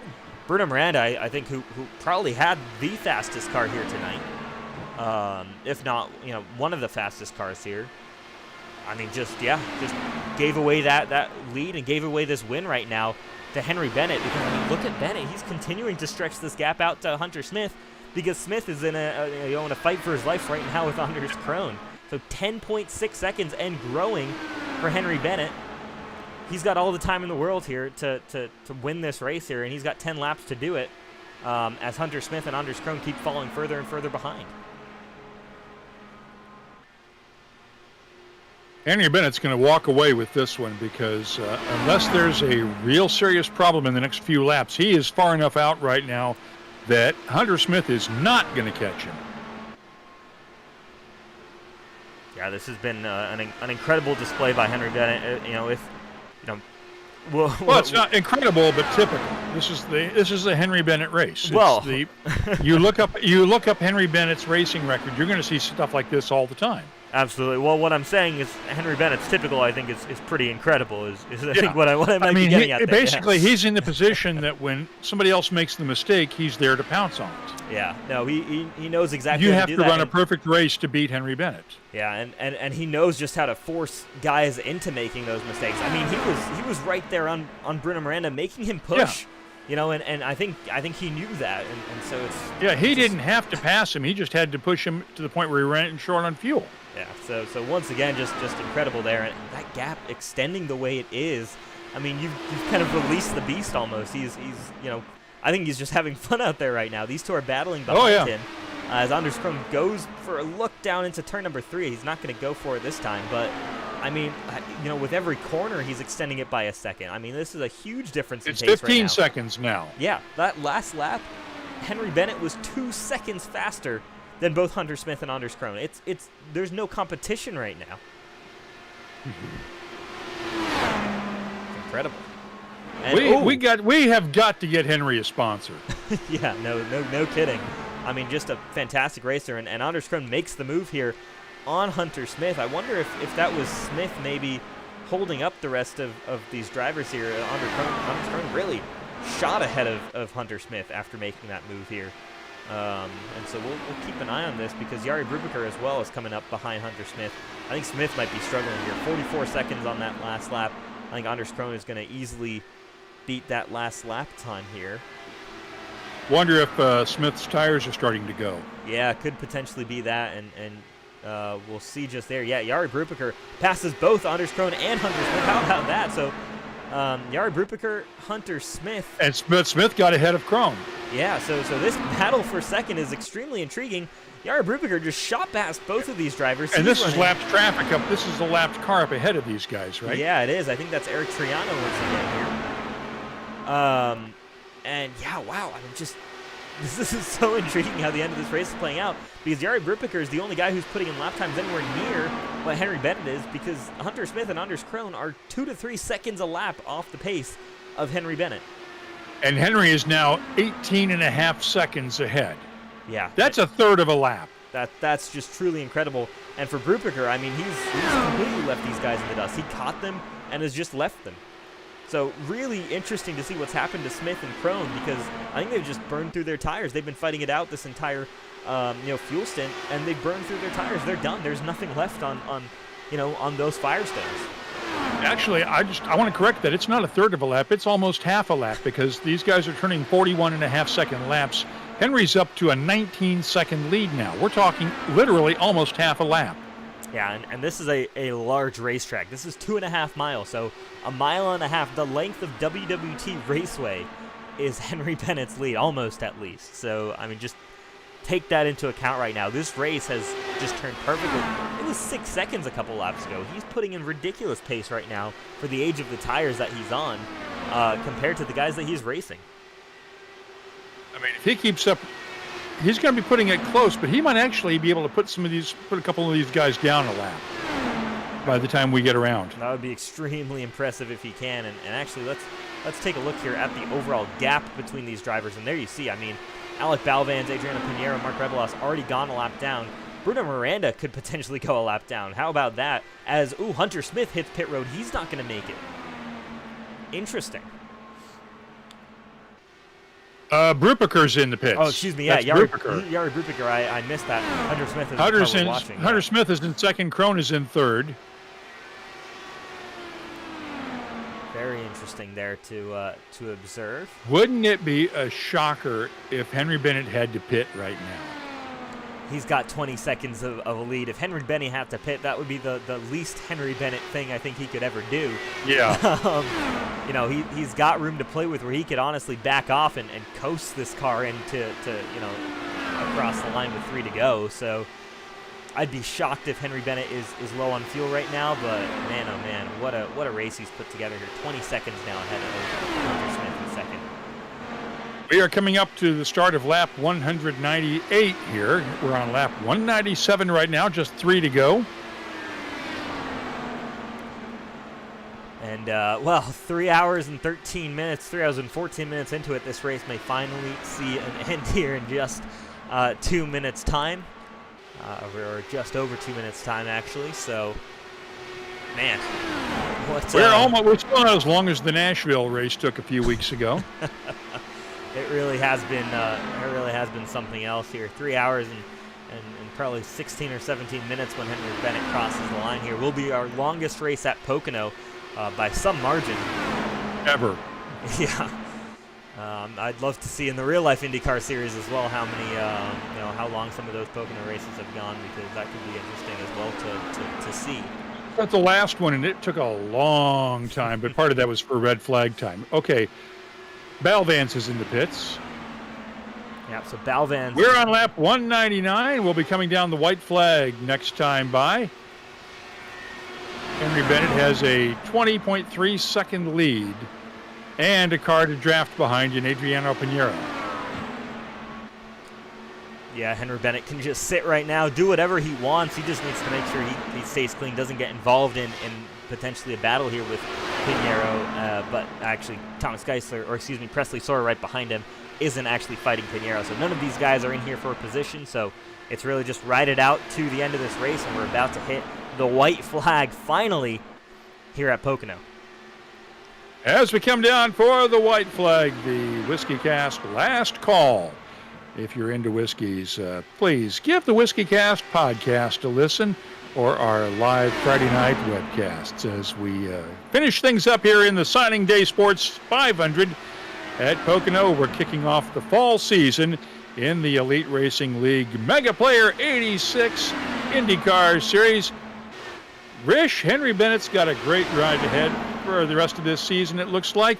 Bring us home. Yeah, Henry Bennett can take it nice and slow down here in the short chute, and if you came into this season thinking you stood a chance, Henry Bennett just made you think twice about that, because he's about to win Pocono here by over 20 seconds. He's coasting across the line and still gaining pace and time on Hunter Smith, who might have actually run out of fuel here a little bit further back. It looks like it, because he's taken the green flag and to the checker. He was literally 29 seconds ahead of Hunter Smith. Yeah, so Hunter Smith runs Hunter out of Smith fuel. is circling at 70 miles an hour now. He's dropped down to fourth. Bruno Miranda is in second. Mark Rebelis has moved ahead of Miranda. Rebelos could put together one of the best runs of his career here if he gets Miranda third. is ahead now, slightly. Here we go, the run for Rebelos. Who's going to get it across the line? It's going to be Mark Rebelos with P2. How about that for Mark Rebelos in the Bitcoin car? And Hunter Smith is coasting at 40 miles an hour. Will he cross the line? Oh, not sure he's going to make it here. He still has turn 3 and the entire front, or half the front straightaway to go, but man, oh man, that's going to be brutal for Hunter Smith if he can't, but I think he's already in the pits. He could still he's get taking the pit lane. Got a couple of more positions here since everyone else has finished, so he's still going to finish P5 there. Henry Bennett back on pit road, and he's done for the day, but what a drive there. Mark Rebelos, what a drive. Adriano Pinheiro as well, bringing it home in P4. Hunter Smith crawling around to try and bring that car across the line there to finish something here. But, I mean, just what a clinic put on by Henry Bennett. What an incredible drive there to get the job done. And yeah, a pretty standard Henry Bennett race there. He was there the entire way around this racetrack and entire way around these 200 laps until other drivers just started to fall out. They couldn't save the same amount of fuel. They couldn't do the same things Henry Bennett could do. And of course, that means that Bennett will win another 500-mile race here at Pocono and start off the season just as strong as he has in seasons past. So look out, everybody. And we'll be talking with our winner in just a minute here. Let him come down, and I don't think Henry's going to bother with a burnout tonight. I could be wrong about that. No, but, I think he's already parked the car. He's saving this car, I think, possibly for some other 500-mile races. I think he likes what he has here. So yeah, no wasted cars there. And how about that? Just 3 or 4 cars finishing on the lead lap. That's just how hectic this race was. And very few cars finishing the race in general. Just 13 cars, I think, running there at the end. You see the rest of them 37 plus 51, 55, 80 laps down, 99 laps down for Robert McGinnis down there in the 18th position. So it really was a race of attrition here today for these guys. Yeah. But yeah, let's wait and see. I don't know if we're gonna hear from Bruno Miranda. Again, a newer driver races out of Brazil, so not too sure we'll hear from him. But let's bring on our race winner first here, because I mean we've just got to talk to him after that, because I mean dominant victory. Obviously, it kind of came to you towards the end with fuel strategy, but Henry Bennett, man, when it comes to these 500-mile races, I mean, what's ever gonna stop? What's it gonna take for somebody to stop you from winning these things? Because it's just no competition. When the race plays out like this, you're always in contention. Thank you. Yeah, I mean, there's a lot of luck involved in it. Oh, come on, Henry. It's like a shark circling. All you have to do is wait for somebody to make a mistake ahead of you, and boom, you're right there. Bruno Miranda had to hit the pits real quickly with about 15 laps left, and at that point it was just game over. Yeah, I mean, I feel a little bad for him. I mean, because I was obviously using him to get the fuel mileage. You know, in his situation, there's not much he can do unless he wants to try dropping back, and then, you know, then we get in a cat and mouse game of who wants to go slower. But yeah, he still got third out of it, so it's a good result for him. But with these 500-mile races, saving fuel was always at the front of my mind, really, even from the get-go. It's nice to lead laps, but with this car, it's so difficult to build a gap that you might as well just stay behind someone and save fuel, and then, you know, you have to add less fuel and shorter stops or even cutting a stop out. Well, there's only one lap that matters, and you led that one by a long way. Yeah, I mean, I wanted to make sure I still had a gap coming to one to go in case I needed to coast the entire lap. But luckily, I How had close enough did you fuel. come? I had like the red light come on after turn one on the last lap. So you cut it about as close as you could. Yeah, I think maybe half a liter more usage, and they probably could have caught me. Oh my gosh! And Henry, I just want to ask so that our viewers can get a full understanding for this. This was a long race. What time is it where you're at right now? It's just gone 4 in the morning. Oh my gosh! Okay, so do you take a nap early on Friday nights, your time beforehand, so that you're awake for this thing? Because I could not stay awake at 4 in the morning, let alone actually drive an iRacing car and win a race. Yeah, you pretty much have to. I mean, I had about half an hour earlier, but now after the adrenaline of racing, I probably won't be able to sleep for a few hours now. But it's worth it when you win. Well, you took last season in style, and you're off to another great start this season. Tell us what you did this summer.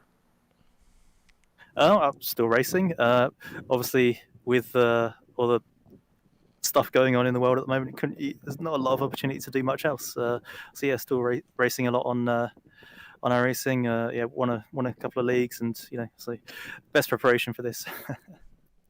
Okay, congratulations, Henry. We'll see you in a couple of weeks at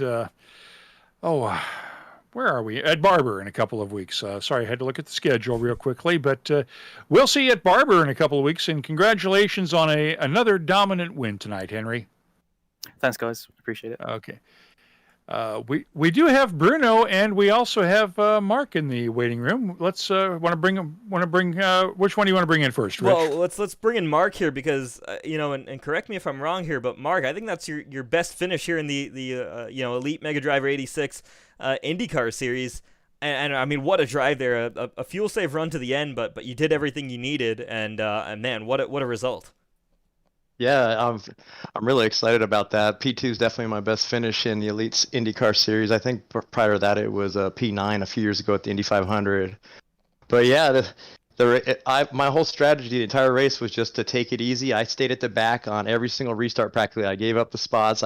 All I cared about was staying on the lead lap and keeping my wheels under me. And through the course of a attrition-filled 500-mile race, it ended up working out for me. How close did you come at the times when the other guys were crashing out? How close did you get? Oh no, there was definitely a couple very close ones, and then I had a pretty crazy 3-wide pass going into turn 1 on one of the restarts. But yeah, no, there was definitely a lot of stressful moments, and but somehow I was able to being the conservative, it worked out. What was the key in that last lap?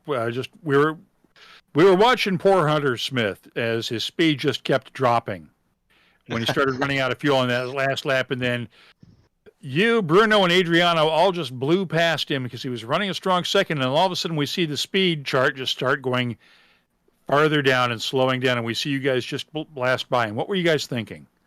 I actually thought that because Bruno was pretty close behind me, and I saw the car on my relative slowing down, and then I could see him on the apron going into the tunnel turn, and then I saw the car behind me in third. He was trying to look inside me, so I was actually trying to use that car that was out of fuel as a blocker on the apron for me, but I didn't end up needing him. But it was crazy the last lap. I knew people were going to be running out of fuel. But how close did you get? I actually pit with 12 or something to go, and I grabbed 3 gallons of fuel. We noticed that, and we thought that might be the case, that we thought that you might be doing something to try to make sure you had a splash just in case. Yeah, I knew I didn't have enough fuel to make it to the end, and I'm not really good at conserving fuel, so I just ducked in the pits. I was going to be my goal tonight was top 15, and then as the attrition came on, it went to top 10, and then it came to a top 5. So to get P2, I'm over the moon. All right, man. Give your sponsors a shout out. Yeah. My sponsor is Bitcoin. Love to see well, that. Well, the Bitcoin just gained a slight amount in value tonight. Yes, sir. All right. Thanks, Mark. We'll talk to you in a couple of weeks. Awesome. Thanks. Congratulations, Mark. That's Mark Rabeles, our second place finisher. And let's bring in Bruno. How you doing, buddy? Oh, looks like Bruno, can you? No, we just lost him there for a second. Let's see if we can grab him back in here. Seems to be a bit of an issue. Oh, Bruno Miranda, do you have a copy? Okay, I'm copy. Okay, Bruno, congratulations. You had a really good race tonight. We saw you coming back at the end there when Hunter Smith started running short on fuel, but you were dominant for a lot of the race tonight. Oh, thanks. I'd like to thank the opportunity for a race here. And this track is very difficult, very complicated, but I love racing here. And it's very good race. And for me, it's a good debut in this championship. Yeah, was going to mention that. I mean, you're coming into this championship. These are some of the best guys in the IndyCars, and I mean, you're putting up competitive lap times and racing it out with the the defending 2-time champion. How much confidence does that give you heading into the rest of this season? So I think to working for hard for training. Like Henry Bennett, and congratulations him and Mark for the podium. So I think this very very difficult season, but when next race working so hard because the road track. Bruno, give us a little bit about your background since this is your first time in the Elite Racing League. Tell us a bit about yourself and what iRacing stuff you've done before. I race in other league and United States, Lionheads, and I think I debut in this league, Elite, and I'm very happy to stay here and thank you for Chad for opportunity here. All right, Bruno, we'll let you go. Congratulations on a good third place finish in your first Elite Racing League Mega Driver 86 IndyCar Series race. We look forward to seeing you at many more races starting 2 weeks from tonight at Barber in Alabama. Thank you so much, and thank my team and my sponsors. Go ahead and give your sponsors some love. I get Tech and I